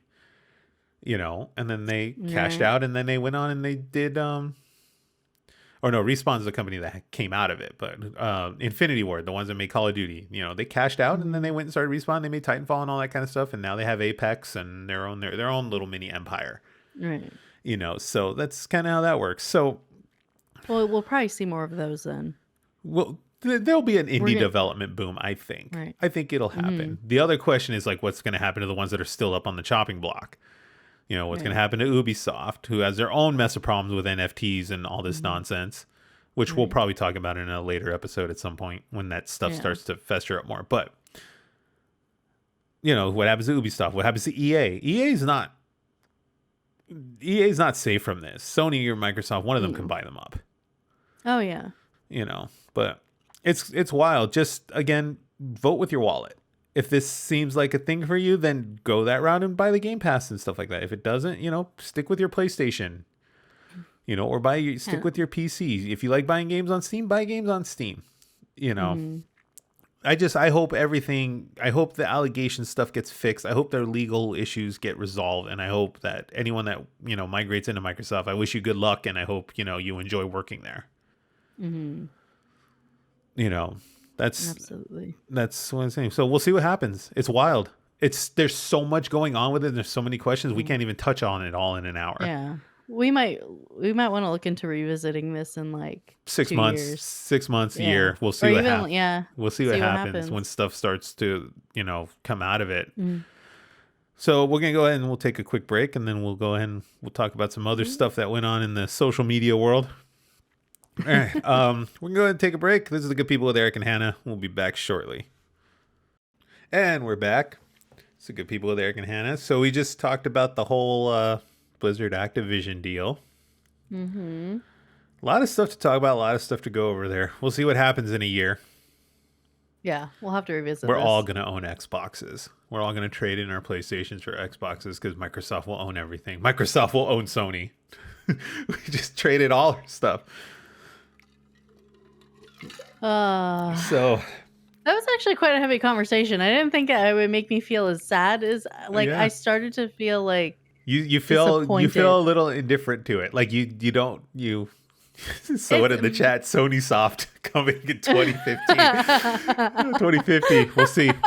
But like, yeah, you seem a little like indifferent about it because it's not your baby anymore. It's Microsoft's baby. I think it's just the realization that like, these companies aren't looking out for you. They don't care at the end of the day. They care about your money. They really don't care about Party's you over. and how you feel. And so I'm like, okay, I'm just going to leave it. Or not leave it. I'm just like, I just have to accept it and I have to see what happens from here. So Yeah. it's just, it's a sad thing. It's just disappointing. So Yeah, it's sad and disappointing, and Yeah. we'll see what happens. I don't know how I feel about it. I'll know when I get there. yeah. But So the next oh god, big news. more Twitch social media drama. Yes. So okay, So go ahead, Hannah. You want- We'll let you. okay, let me give the disclaimer. With so people disclaimer know. as for us. The disclaimer is I don't know a lot of and we've talked about this, but if you're new watching or listening, I'm someone that is not currently on social media, gamer social media strictly. So I don't know a lot of the stuff right when it first happens. So that way I don't form any kind of emotional bias or, Right. go with the crowd kind of thing. So any opinion I have What is it? Pre-established opinions. Yes. So basically the way we do these type of topics is, again, we've reiterated this, we're not a drama channel. We just look at these situations and we look at how things can be better. We're not here to poke fun at one person or the other. We just we look at it and we be like, this ain't cool. So the other full disclaimer is, like Hannah mentioned, she doesn't keep up to date on this stuff. So these are honest, bare bones opinions from Hannah at first glance until she doesn't know about it, until I give her the info. I have a tendency to keep up with it a little bit more, but so we had some hate raid stuff go on this past week and a half. Yep. Which I'm probably going to butcher these names, but let me go ahead and get this thing up here. I'm going to butcher these names. Is it Gideon? I think it is. Is that how you say it? I've heard a couple people pronounce it differently. Gideon or Jadion. However, this is pronounced. Yes. We will go ahead and go with that. But he has sent over a hate raid. I don't even necessarily know if you call it a hate raid, but I will say it is I'll say it's a negative raid. We'll call it a negative raid towards streamer Pokimane with the statement of ratio or L plus ratio, which knock it off. Knock it off with the ratio nonsense. I didn't even know that, like, because I'm not on the internet anymore. I didn't know what that was. Like, someone had explained it to me. I don't even fully understand it. People are chasing ratio now or don't want ratio or whatever. But it allegedly was a uncomfortable raid. It had her end stream early, and in response, Gideon had received a 14-day ban, which then turned into a permaban. And things ensued. He was seen on a stream, I believe, with Ninja, and he was in the chat. In the chat, correct. He was watching Ninja, and he was in the chat, and he had donated a substantial amount of gifted subs with the message attached in some way, shape, or form stating, "Hey, can you help me with this?" Ninja's response was, "There's nothing I can really do," which then escalated to, "Best I can do is talk to my Twitch partner rep," which then turned into him I getting just sent the involved. text. Yeah, sending text to Pokimane and then Oh, threatening legal action hmm. and and then it just It blew escalated up. from there.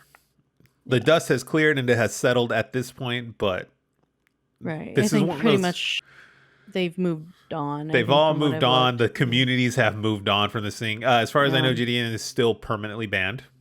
He has not come Yeah, I back. checked this. I checked today. He's still perma banned. Hmm. Um, this stuff needs to stop. Like, this is one of the biggest things Hannah and I have, because we both came from like a Twitch era where it was fun. Like, it was a lot of Twitch was fun. It amazing. was I a lot loved, of fun. We played hmm games with each other. We all helped each other out. We all supported each other. Now it's just this mess of fighting and bickering back and forth of popular streamers doing it. Like, it's all these popular streamers bickering back and forth, hmm fighting for some Twitch bleed purple supremacy. And it's starting to get on my nerves. Like, it's making things it's making things unbearable. Like, I can't deal with Right. it anymore. Like, I just don't want to come back. I don't want to do it. It's like Twitch has become more of a reality TV show Thank you. than it like just, hey, like let's build our communities and play games. Like It really turned into it went from a video game streaming website to a reality TV streaming site. That is the perfect analogy of this whole thing. mm-hmm. You should coin that because that's perfect. It's incredibly frustrating. Now, I will say this: the hate rate. I was someone that was hate rated. I don't know if it was hate rate, but it was like Negative. It's a it was negative a negative intention. raid. Like somebody had sent over, like they had some like bad intent sending over the raid, right? I was never a big streamer, but it always feels disgusting and it always makes you feel uncomfortable, Right. upset. It's an upsetting experience because you're just sitting there trying to play your game and you have nothing but spam. And Right. sometimes it's not It good spam. I mean, later from the research I did, I think it was more than just the L ratio. I think there was more that was being posted. correct. And from my Right. understanding too, he was also verbally saying things, regarding Mm. sexual partners and I think he was on Instagram Live or something like yeah, that, something or like that. something. Sexual partners, Mhm. sexual promiscuity, all this kind of Mhm. disgusting, degrading stuff, Right. Mhm. which is never acceptable. I'm sorry. It It's never I acceptable. And You know what's just so crazy to me is that how are we as grown adults, people like out here doing stuff like this? right. You know, Well, I here's the thing. He's not necessarily a grown adult. That's true. We ended up looking at We him. looked this up. He's a young kid. Yeah. Like he's a young. I'm sorry, he's a He's young like kid. 21, I think. He's an adult by legal standards, but he's No. a young kid, right? But like, it's never acceptable. Like, number one, I don't understand the purpose and the concept of it. Like, what does the person doing it benefit from it? Like, is it just sick, psychopathic? Like, what's the other word? Narcissistic. Like, probably what it is. I'm probably answering my own question. It probably is. It's like some sick narcissistic like attitude towards this stuff where it's just like, oh, we're just gonna ruin somebody's day and it's gonna make us feel good about ourselves. Right. Which is probably the answer in itself. Like, doing this, degrading others sometimes makes people feel better about themselves. I don't know what's going on in the individual's life. I don't know why they're doing what they're doing. But a lot of times in my personal experiences, degrading somebody else like that is to uplift the individual doing it, making them feel better about themselves and what they're going It through. makes them feel powerful or something. Who knows? It feels a need. It Or feels a some need. kind of desire. I don't know. And for some for some reason, like, communities latch onto this nonsense. It's very like It's school disturbing to grade me. like fights. Like let's say Eric and I have beef with each other. Right. And I send my followers to go give Eric crap. That is probably the most childish and immature thing I've ever heard of in my entire life.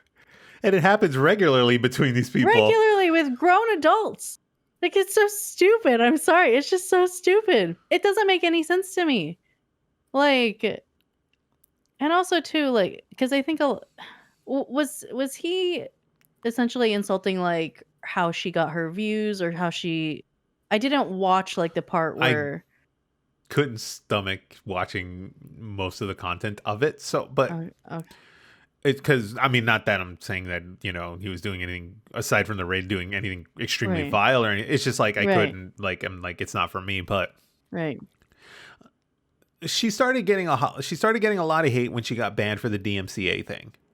Which, Mm-hmm. those that don't know, streamers lately or they've stopped, but there was a short period Right. in time a couple weeks ago where people were just streaming openly copyrighted content on their streams without care. Mm-hmm. We're talking Yeah. anime, we're talking movies, TV shows, etc. Yeah. Which is a big no-no. That's was a whole topic Hannah and I missed just because of the Mm-hmm. time frame of things. But like, that's a big no-no. Don't do it. Don't be Mm-hmm. stupid. But she started getting a lot of beef about, like, she started getting a lot of heat from it because she got banned from it, and I guess it was because it was only a couple days or something like that, Mm-hmm. which happens every time. People get mad because someone's banned for a Right. couple days. Mm-hmm. But like, that's where the heat on her started, and then I don't know what the motivation or whatever behind this was to just be like, yeah, I'm gonna send this over to this person. Like, we live in this culture right now, and it's starting to, like, it was funny in the beginning, but like, we need to stop embracing this meme culture crap. Like, we need to stop embracing it. We need to stop, like, letting it fester and grow and all this, because like, Like, what do you mean by meme culture? Like, a give me lot an of times that's why example. people do this nonsense. Oh, Like, okay. is to get memes or to be funny or be meme worthy or whatever. Like, To get a joke out of it, a get a joke laugh, out of or people. right. Well, it's to get a joke out of someone's expense. Mm-hmm. And like, it's starting to just, Twitch has become, like, not just Twitch, but social media in general has become this meme culture nonsense. Look at all the Mm-hmm. replies you see in something, and it's like 90% memes. Yeah. Look how many people very rarely say something, and it's just a meme.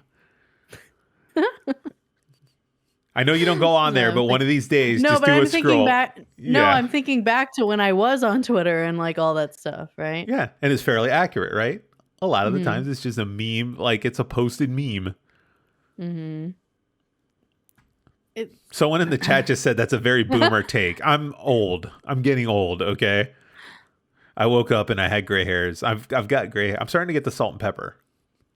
Really? I'm getting the salt and pepper. Huh. Dustin has the salt and pepper already. Well, I love it. I'm I love it. I'm gonna start having boomer takes on life.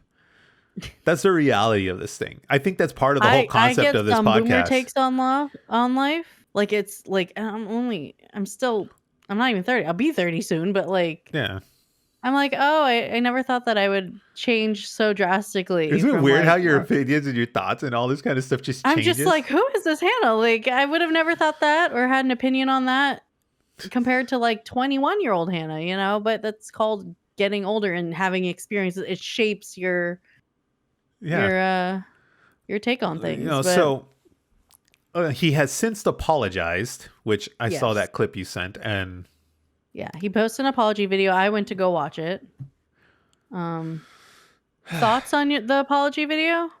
I'm like half accepting of it, half kind of like, The one thing I will say that I liked about it, and maybe like's not the word, but we see so many apology videos out here, mm-hmm. YouTube culture, and it always starts with like, I was going through a hard time and this and that, and like, you just don't understand the struggle I'm going through and blah blah blah, and I'm sorry. This was very straight to the point. Right. He's like, I shouldn't have done it. I was messing up, like blah blah blah. Yeah, I'll give you that. I'm sorry. And I'll give him that.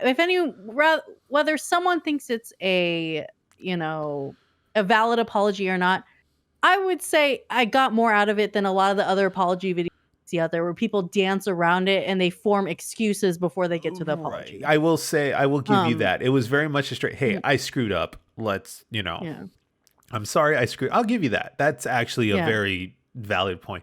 I don't know how I felt about the end of it when he was going on about how, like, I'm funnier than that, or I'm more than this and I'm more than that. That was like one part where like I understood what he was trying to say, Right. but I wouldn't use funny as a word, I will like say I will definitely say that it was unscripted. because there's a Yeah. lot of like dancing around, like there's all kinds of like There was no like, yeah, there "Hey was no guys, structure to any welcome of back it. to my channel. I'm here Yeah, to it da was da very, da." but like back to this stuff, like this, it's becoming a culture. Mhm. It's becoming a culture, and I think part of the problem is we keep verbally mentioning that this culture is out there, and people just keep doing it. It's one of those things where like you keep telling people to stop, stop, stop, stop, stop. What do? They keep doing it. Mhm.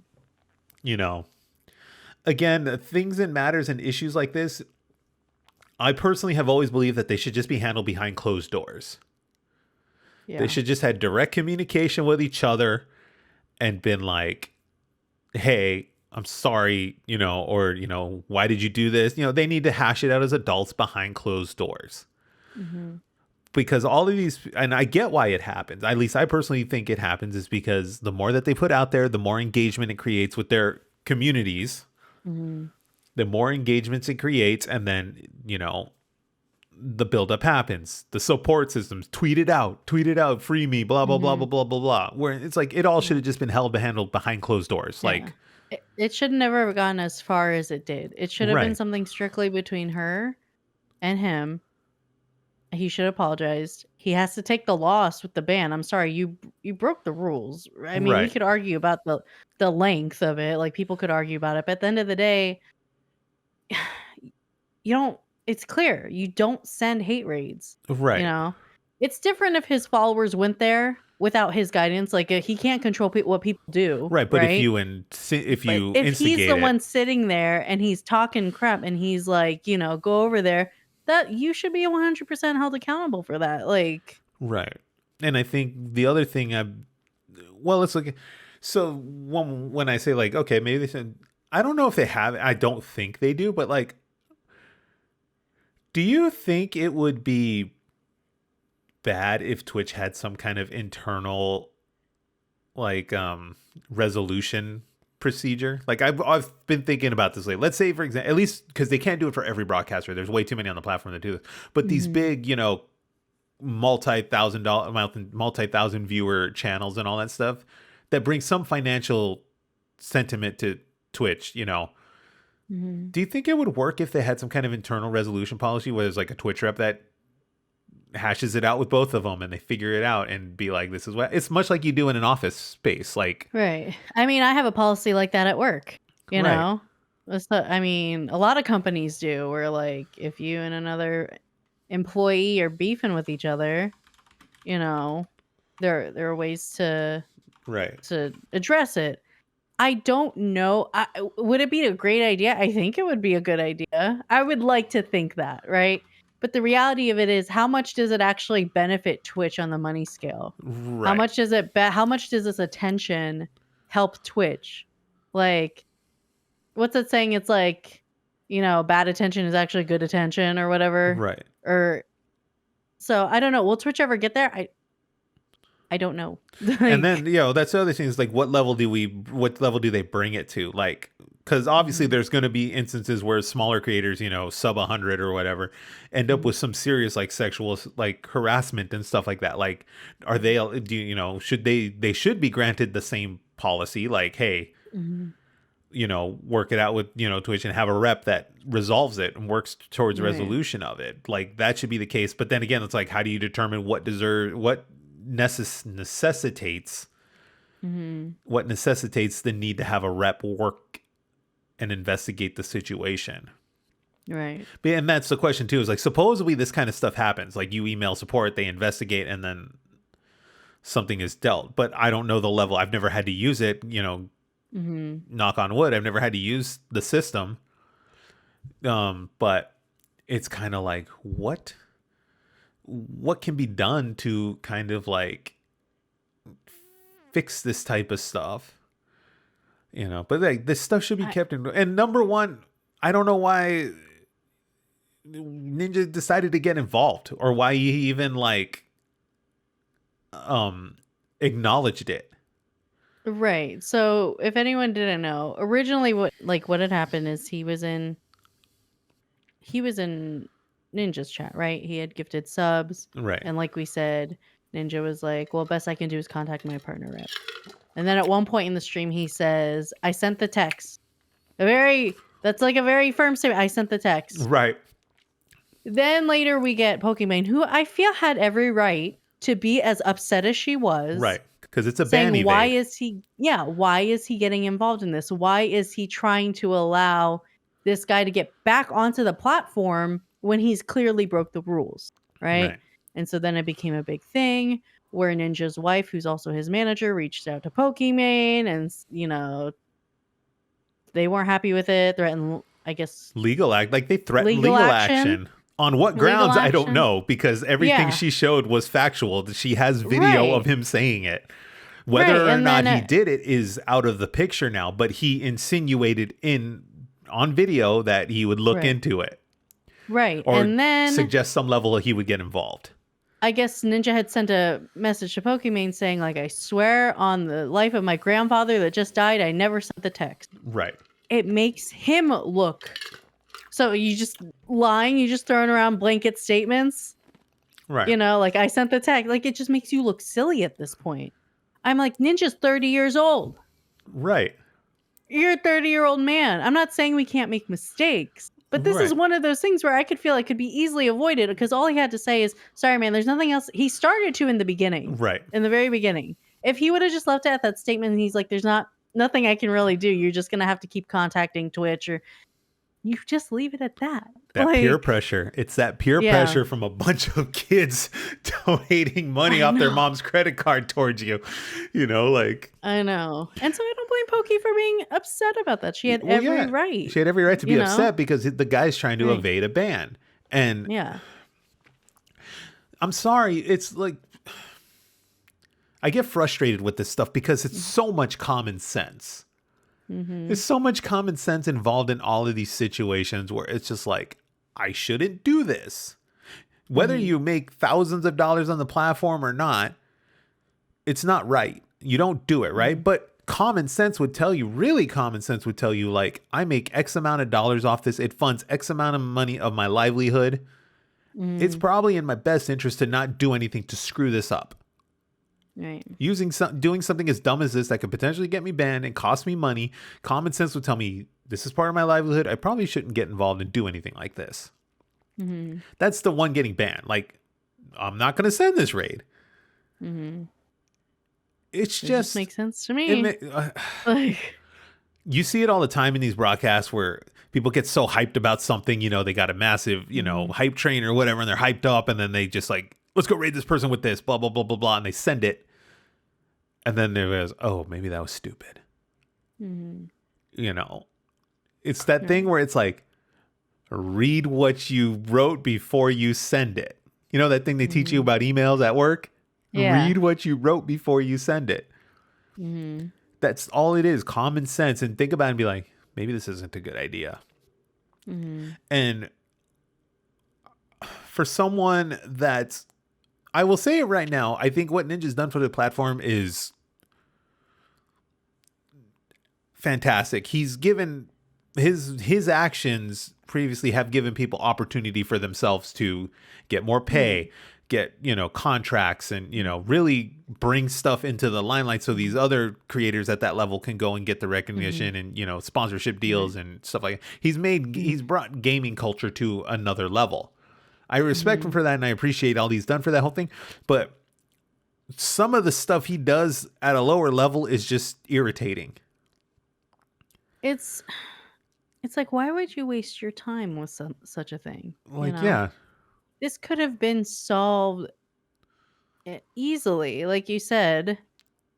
Not necessarily easily, because, like, unfortunately, when out of the three, like the three of them, because they have so many eyes on them, they have so many fans, followers already, it's going to get eyes on it. It's not something that's going to go away, right? Right. But you don't see often, especially on this internet culture, where you see someone write a tweet that's like, me and so decided that we're going to take things off the screen to settle it.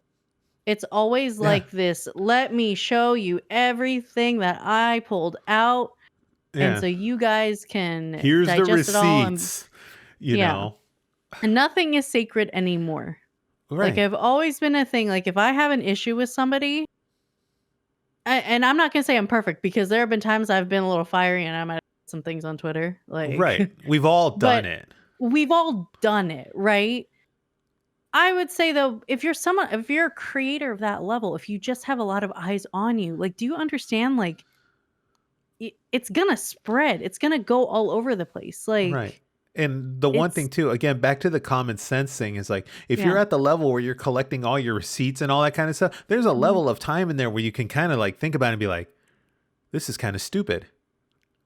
Like, why am I at this point? And how did the train get here to where I have mhm. to do this kind of stuff? Like, I just wish people would use more common sense. Like you said so yourself, none of us are perfect. I've done a lash out too. You Yeah. know, like I've done a lash out. None of us are perfect, but it just comes to this level. It's like, I don't think I've ever gone to the level of I'm going to gather all these receipts and I'm going to go send them out there on Twitter so everyone could see how I'm angry that this person did this. Right. I think there's nothing wrong with having those receipts in the case of defense. Right. In the case of if you want to bring it to your legal team, if you want to, just have it. Um, but if I'm going through something, I don't want the whole internet involved. Right. If you and I are beefing, no one will ever know. Like, I'm just gonna put that out there. Right. No, for sure. Watch.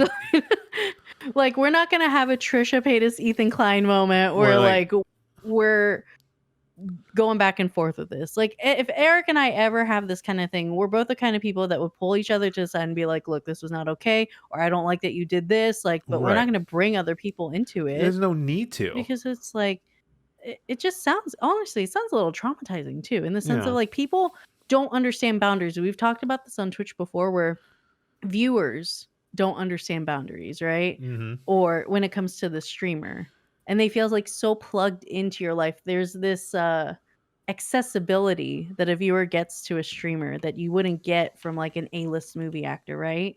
And so people get so fired up about this stuff, I don't know what it and is. it's they'll look up your address and like leak it on the internet and here's your phone number. Like, that's a very traumatizing thing to go through, to know some I Someone don't in the know. chat said they need to have beef with me, and I'm like, over what? And then they're like, Korean barbecue beef. I Barbecue. will have that beef.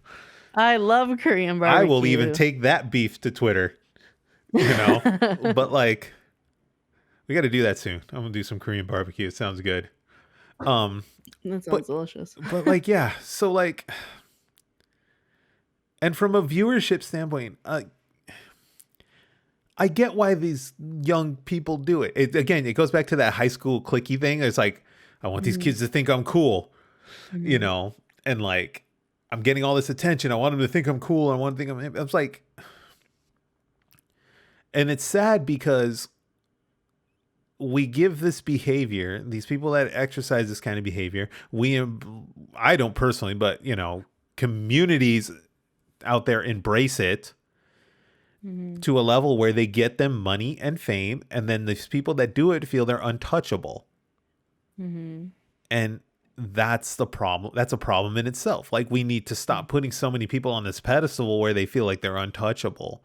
Twitch, mhm. Twitch is not it. Twitch is not immune from any of this either. They need to fix the rules and they need to enforce the rules across an even board. Here's the thing though, and I thought about this. We've talked about how like is outrage sells Right. in so many ways. And so when you have like situations like this where you're going to have a lot of people that are going to support her, they're going to support him, they're going to support so Pokey, Gideon and Ninja, like their outrage is going to fuel and give more money to like those creators, right? So essentially we're teaching society that like outrage brings in more money. Outrage Do you know what always I mean? sells. Outrage always sells. Outrage So always is there a sells. way to fix this? There are going to be people that are so outraged for what happened to Pokey, which justifiably so. What she went through is terrible. They're going to, they're going to support her. On the other end, you got people that are going to be diehard Gideon fans that are outraged that he got banned, and they want to support him because they're his favorite creator. So they're going to, I think he moved it over to YouTube, Right. Because he has no but they're choice. gonna right, they're gonna keep gifting, right? They're gonna look for the Streamlabs donation link and just like whatever it is that Right. they're gonna donate, right? Then you got people on Ninja that are gonna be like, they want to support him because it's like, he's ninja. You Totally saw it holds all with their over the mom's thing. credit There was card. the whole I stand with Gideon and Ninja and all this kind of stuff. It's all I didn't see ridiculous. like I That didn't see it over on Twitter because I'm not on Twitter, but right. I believe that it's Oh yeah, no, it there, was in all the threads. right? Like I stand with so and so, I stand with so, and then Right. even like Bella Porch was like I stand with Pokimane and blah, and like it just Yeah. created this. It festered into this thing that kids with parents' money just eat up, Mhm. They're and then again, because I love the Go ahead. take you just had. It's a Yeah. fantastic take, and it's so accurate. Nobody wins in this except Twitch. Mm-hmm. Yes, you're giving money to Gideon and Pokemon and all that kind of stuff. Twitch takes, I mean, obviously their deals are different, but Twitch takes half of it. Right. So the more you think you're standing with these individuals, Twitch is taking out a piece of it on the back end. Mm-hmm. Which, like Hannah just said, probably has them turn the other cheek on this behavior. Yeah. Oh, it's not PR disastering. Let them handle it. Let them fight, and they'll figure it Yeah. out. But then we'll just cash in on the process. Someone in the chat said here, people want to watch other people suffer so they don't have to acknowledge their own suffering. That's part of the thing. Yeah. This is going to be a hella hot take. But it's like people like Pokemon get so much heat from these basement dweller gaming guys, quote unquote, because their negative attitudes towards women in general and their boys club mentality keeps them from ever having any kind of appeal or attraction to someone at Pokemon's level in terms of beauty and character and personality. So they get frustrated. I'll say right now, it's borderline sexual frustration that these guys are lashing out with. Something that like this just popped into my I thought you were head. going to tell me I'm wrong, but No, but this just because I don't want to lose the thought. Back when, like, because we had talked about the Blizzard allegations and Right. stuff like that, right? Like, clearly men that had no respect at all for women. Right. Like, at all. And so I remember reading this one article of a woman who was like, she was a gamer, right? And she plays WoW. And she was saying why she will continue to play WoW. And I thought it was a very interesting take. And she said, because if people like us that stand with the women of these companies don't stay in these spaces, then these men with this kind of mentality, gamers with the kind of toxic mentality that abuse women, are going to flood into these games. Right.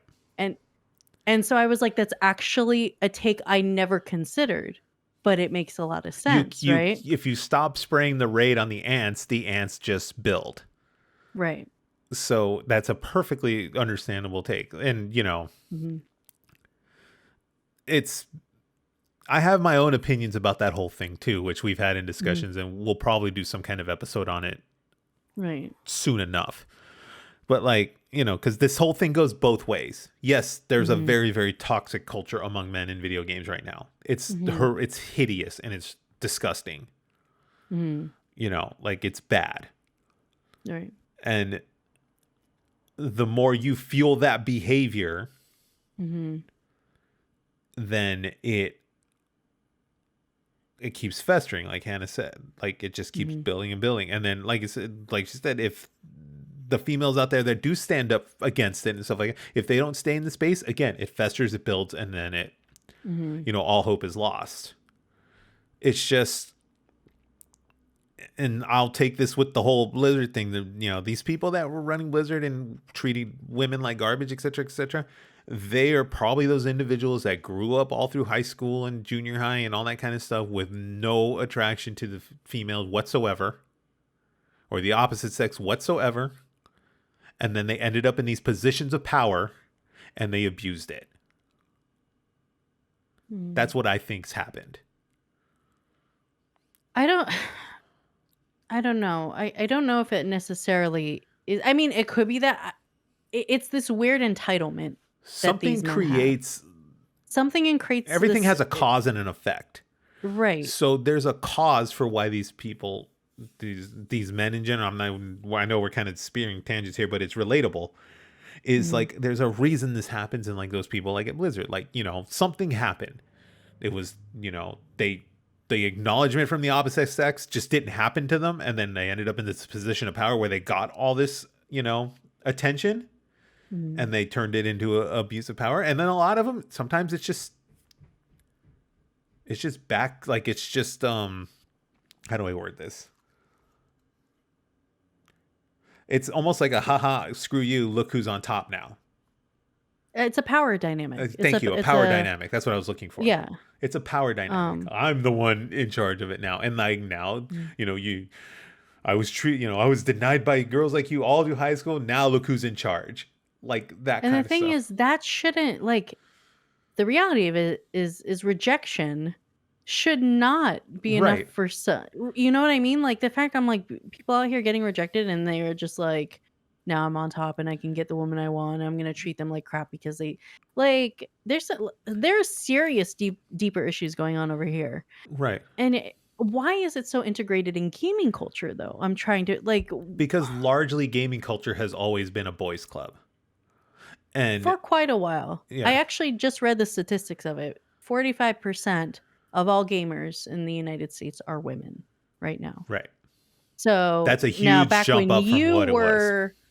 back when you were probably 18, 19, 20, Yeah, that probably wasn't the case. Like it was still considered like a boys thing. right.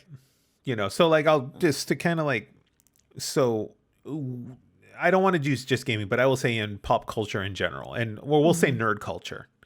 yeah. In nerd culture in general, pre, I would say late '90s, up until the late '90s, so early to mid 2000s, nerd culture, like I said, was largely a boys' club. Very rarely did you see women in comic book stores, you know, Right. stuff like that. It's also big like in anime, like you very rarely saw women in those places in the late Mhm. '90s or '90s all the way up to the mid 2000s. It was largely a boys' club. Mhm. Obviously, people like Disney and Marvel and stuff like that have changed that dynamic and have gotten women more involved in comic books and stuff like that. And now Mhm. I go to comic book store, I see women all the time at the comic book store. It's very, very Mhm. refreshing, Mhm. you know. And like my girlfriend loves comic books, and she's always excited to go try new ones. Like Mhm.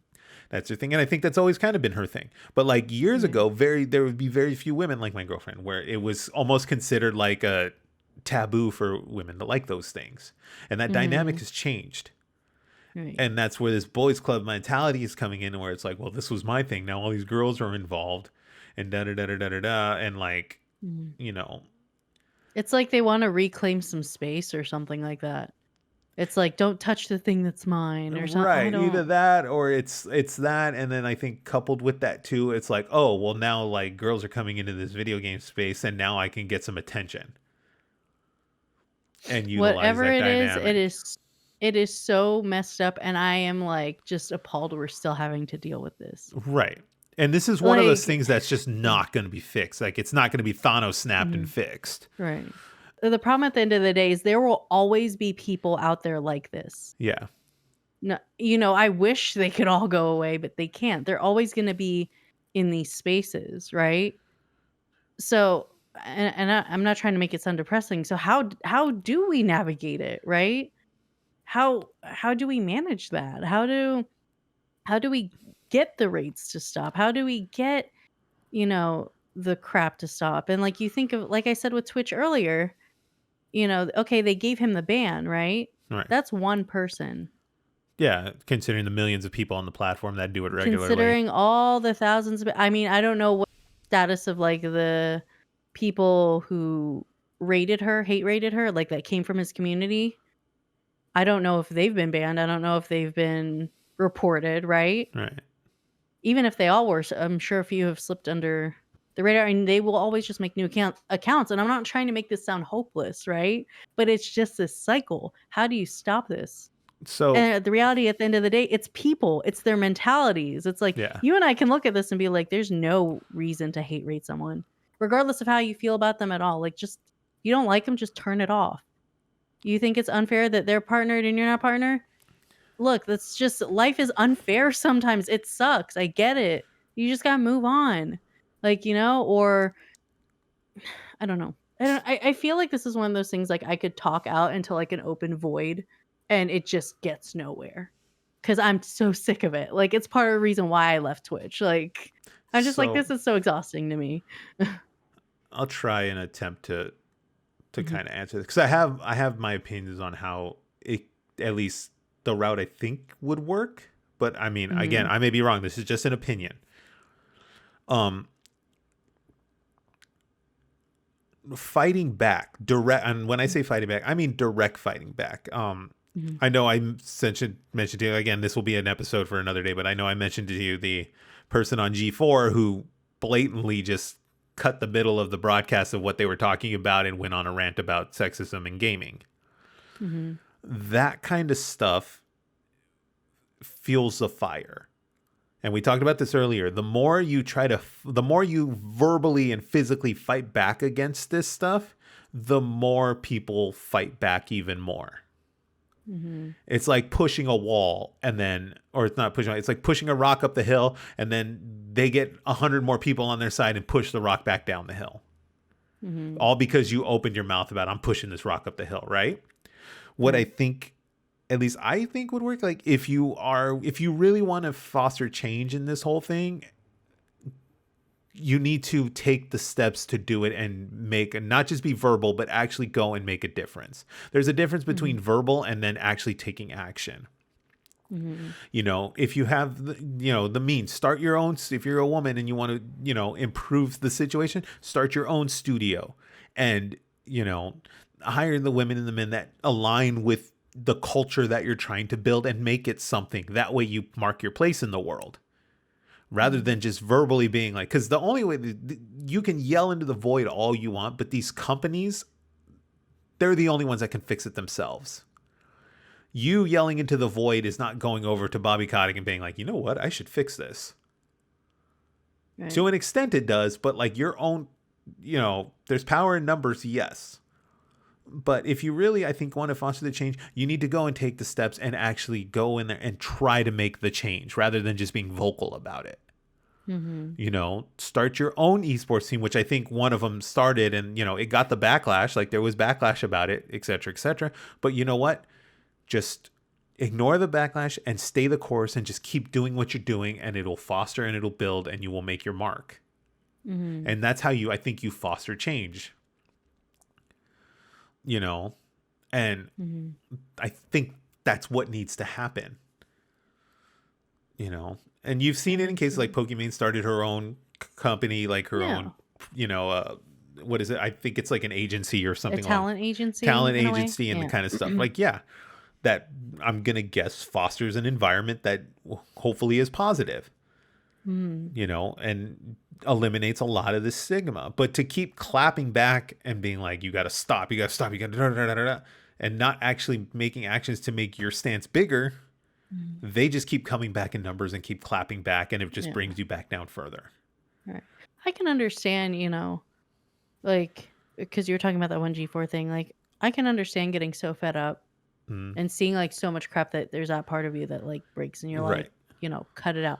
I get that. I think we've all done that. We've had moments in our lives where we just told people stop, like, right, because it pushes us, right? Um, but like I said earlier, outrage and also too, the people that are writing these comments, realistically, they're wanting you to break. right.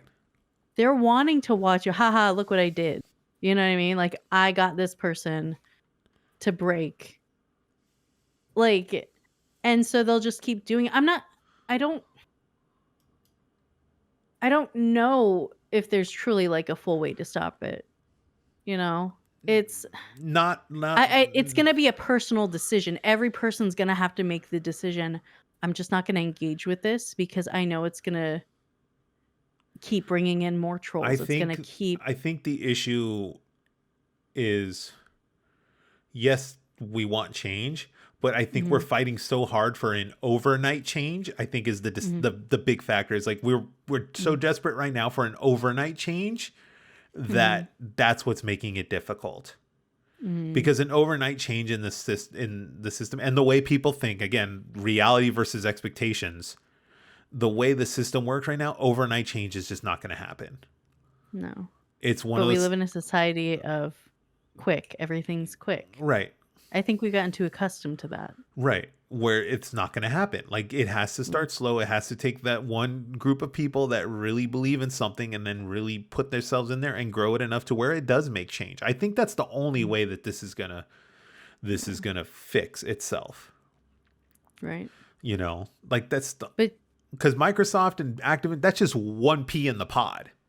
mhm, You know, there's this stuff festers across companies all over the world and right. across multitudes of industries. Mhm. You know, We saw it in the film industry. right? It's all You over saw, the place. It's yeah. just a matter of making some kind of change and making it's either power in numbers. And the reason the Me Too thing worked because it was power in numbers. Everyone was on the same page. Everyone was on the Mhm, same stance and the same motivation, et cetera, et cetera. And that's what got Weinstein out mhm, and ultimately led to his downfall. I don't think we have a power in numbers in gaming right now. I think everything is so yeah, fractured in terms of yeah, where, you know, women and men stand on the whole thing. Like mhm, it's got to be a power in numbers and thing. And that I'm right. being honest with that because those that do believe in the change, there's an equal amount of people right now fighting back against it. And that's the Mhm, problem we have. And that takes time to fix. mhm.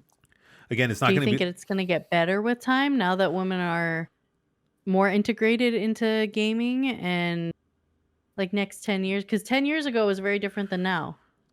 So do you think it's gonna get better in the next 10 years? Or does the industry as a whole have to really stand back and be like, we need to actively do something to fix, like, I know you it's a said. hard, it's a hard question to answer in how you do it. I Mm, think because if right. the nerd culture thing, growing up in nerd culture taught me anything, it took time.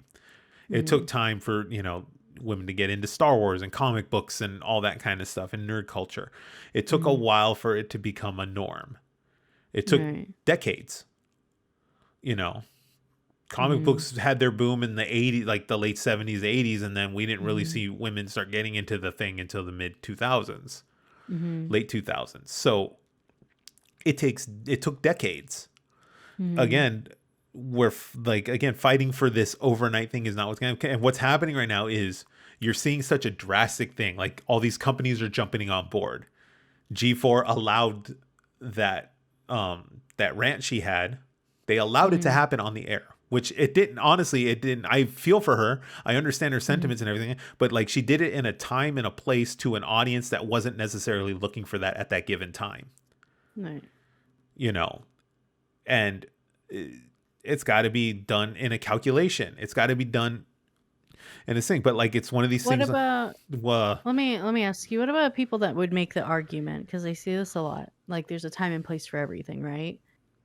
There are a lot of people that would make the argument that would say like if people can't handle it now, you know, then they're part of the problem, right? right, Or I mean, what would you even say to that? Because like I'm of the mind too of you where it's like I believe back maybe 3-4 years ago I would have been someone that would have been like, yeah, girl, you say it like right now, right? right. Now where I am, I'm looking at it as, if anything, this is gonna cause more problems to the cause that she's fighting for. Right. Because again, it's the Mm, overnight mentality of we need to fix this right. overnight and we need to fix it now. And you're seeing these Mm, companies jump on board with it. Watch, pay attention closely to what I say about this. mm, Is all these companies are jumping on board with it. We're seeing more female oriented, you know, lead characters and stuff like that and mhm. inclusion. They changed M&Ms. They changed the green M&M to go-go boots to tennis shoes. No one was complaining about the green M&M. I'm sorry. Nobody was talking about M&Ms Right. like No at one was all. complaining about the That's green M&M. No one cared. You know, right. it's that kind of, but it's this overnight thing like, oh, we need to appeal to more women. We need to do this. By doing it all at once and fighting this or embracing this overnight mentality, all Mhm. it's doing is frustrating people. Right. It's actually doing the opposite of what people want it to do. Right. I It's think it's generating a causing negative. more, yeah, it's causing more, it's almost like they're trying, companies are trying to become this like trendy, like look how hip and in times and progressive we are. Like look at how cool we are, right? You And why know. do they do that? We talked about this in the weight loss Right. episode is because they want your money. Money. They want your money. Victoria's Right. Secret did not embrace, you know, body positivity and all that kind of stuff and eliminate the Victoria's Secret angels and all that kind of stuff because of progress change. No, they eliminated No. because there were other companies in the market that were embracing that before them, and the market went to them Right. and saw a market that was being neglected, and then they profited off Mm. of it. So now Victoria's Secret's like, we're in trouble. We need to fix this problem. Let's jump on that Right. bandwagon. That's what happened. Right. It's not about Right. like we care. We Mhm. embrace this bubble. It's not about that. It's we need to keep that money in. And that's what these people are Mhm. looking towards. So we're going to keep that money in. There's a reason like this stuff happens. But trying to do it all at once on the flick of a switch does not work, because even someone like me who's actually for the movement and wants to see women be comfortable in a space, even I'm getting frustrated when I go to watch something about video game news and I just want to learn about a game and then she goes on a rant about it. It's Mhm. happening everywhere. And like I said, Hannah knows me personally. She knows very well that I'm progressive towards that whole thing. Right. But she also sees my frustration where it's like, damn it, I'm just trying to watch my video game news. I saw this TikTok. It popped up on my For You page of a girl, and it was just like a little skit she did. And it was, she had said something like watching a TV or a movie and seeing that they've inserted um, like a certain issue that's going on at the moment, and how she'll turn it off because she's like, I just wanted to get immersed in something else, right? I'm Right. not trying to be current like in my world. And I was scrolling through the comments looking at it, and I was surprised. A lot of people were like, so many people were like, same. I'm just so sick of it. A lot of people were like, I used to be for it, and now it's just becoming too much. Like, now it's Right. being integrated, and uh, the thing is, I can understand both sides. I get it. You're passionate about a cause. You're heated because of how people are treated. You're upset and you're Right. angry. People's opinions don't change overnight. Yeah. And People's opinions change through experience and through learning, but no one's opinion is going to change if you're yelling at them. If anything, that causes defense. If right. Eric came to me to yell at something, to yell at me for something that I did, even if I did it, I can tell you right now, if he's coming to yell at me, I'm going to be like, I'm not listening to what the heck you're telling me. Right. You're yelling at me. I'm going to be like, what the heck's wrong with you? You're wrong. Yeah. Like, You bigot, you bigot, what the heck's your But no, problem? but and like I'll even argue, I could even argue too that potentially by doing that, you're almost maybe taking away the voice of of women that have the opinion of women that don't necessarily align with that whole thing. There's a subset of women out there that don't necessarily align with all this inclusion talk. I saw it in the Mhm. comments. Who the hell complained about M&Ms? Like, you see, I know it's a completely A lot of people were actually writing that. They're like, I wasn't worried about the right. M&M. I wasn't They're all thinking about different it. colors, for God's sakes. Who's being left out? You know, like, but again, you can argue that there's probably a subset of women that are now being offended that, like, because stuff not this bulk Mhm. opinion doesn't necessarily align with everybody. We need to respect it and we need to, Mm. embrace it to a level, Right. but not be like, this is the be all end all of everything. That's Right. now, granted, we're talking about a drastic extreme of something that does need to change, but the route we're Yeah. going with it is just not. Mhm. We kind of sidelined on a tangent here, but it all relates to this whole thing. Is Okay. the treatment It of all women on this relates. platform. Yeah. And so, Yeah. to conclude here, it's just like, we need to take our time with it and we need to embrace it slowly and we need to Mhm. build it slowly. Right. It's going to take, if we desperately want change, we need to, and everything, I think every drastic change needs to start slow. I think you need to be quick to listen, slow to speak, and slow to get angry. And you need to just, like I said, change doesn't come overnight. It's going to take time. Opinions aren't going to change overnight. If you really want, people to be more inclusive of women, and I know it's tough to not want to fight them because, Right. they're being ridiculous, but, and you almost want that justice in itself Right. too. Like I want to punch this guy in the face because he's this. Yeah. But anytime I've heard stories about people who said my opinions got changed or like how I viewed something, it was because of an experience. Right. And I can tell you, it's just not going to go in your favor if you're yelling at them in their face. Right. And I think if you really do believe in the cause and you, rather than just being vocal about it and you really want to embrace it, like, offer someone, be genuine, Mm-hmm. Please be genuine, but offer someone to Yes. play games with you or something like that, or be like, hey, you want to play, and just like make them feel comfortable and make them feel welcome in the space. There was someone on my Twitter feed. I think we were mutual with someone, and they were super excited that they saw Spider-Man, and they were excited about Toby and all of the whole thing, right? Mm-hmm. So, as a just as a token of nice gesture, I sent a couple of the comic books over through Amazon for them to read. Like I bought a couple of the Aw. comic books over them to read, and I said, "Hey, just Yeah. enjoy." It's a little cheesy for Mm. 60s era writing, but it's nice to Yeah. see all this stuff, and they were excited about it. You Yeah. know, Oh, that's so sweet. but again, that's embracing someone, that's welcoming someone into the culture and letting them Mm-hmm. embrace it on their own, speed and pace. You Mm-hmm. know, I'm not gatekeeping anything. Gatekeeping's wrong. We don't need to gatekeep anything, but it's like, No. hey, if you want to make them feel welcome and, give suggestions Mm. or invite them to play with you. Be Yeah. genuine, obviously, of course. Be genuine, Mm. but just welcome people into the space. And one, people will be less vocal about it if they're not getting so much clap back. And then two, like Hannah said, repeat it one more time because it's actually a beautiful sentiment. I want to close out with it. Repeat it one more time because that's a beautiful sentiment you just said. What? The Yeah, quick to repeat that. be quick to speak. Or no, be quick to listen, slow to speak, and slow to get angry. That is the beautiful sentiment, and we're going to actually close out the segment right there. Do everything she said. You've been listening to The Good People with Eric and Hannah. I'm Eric. I'm Hannah. And we'll be back very, very soon. We got the couples episode coming. We got to work out how we're going to do it, but it's going to be Valentine's. Yeah, it's going to be the Valentine's Day logistics of weekend. that. It'll be Valentine's Day weekend-ish. So we're going to work that out, and, we'll have some kind of couples content for you. We're going to figure out how we're going to do it. But We're going to figure out how this, because we both got working partners that sometimes work on the weekends.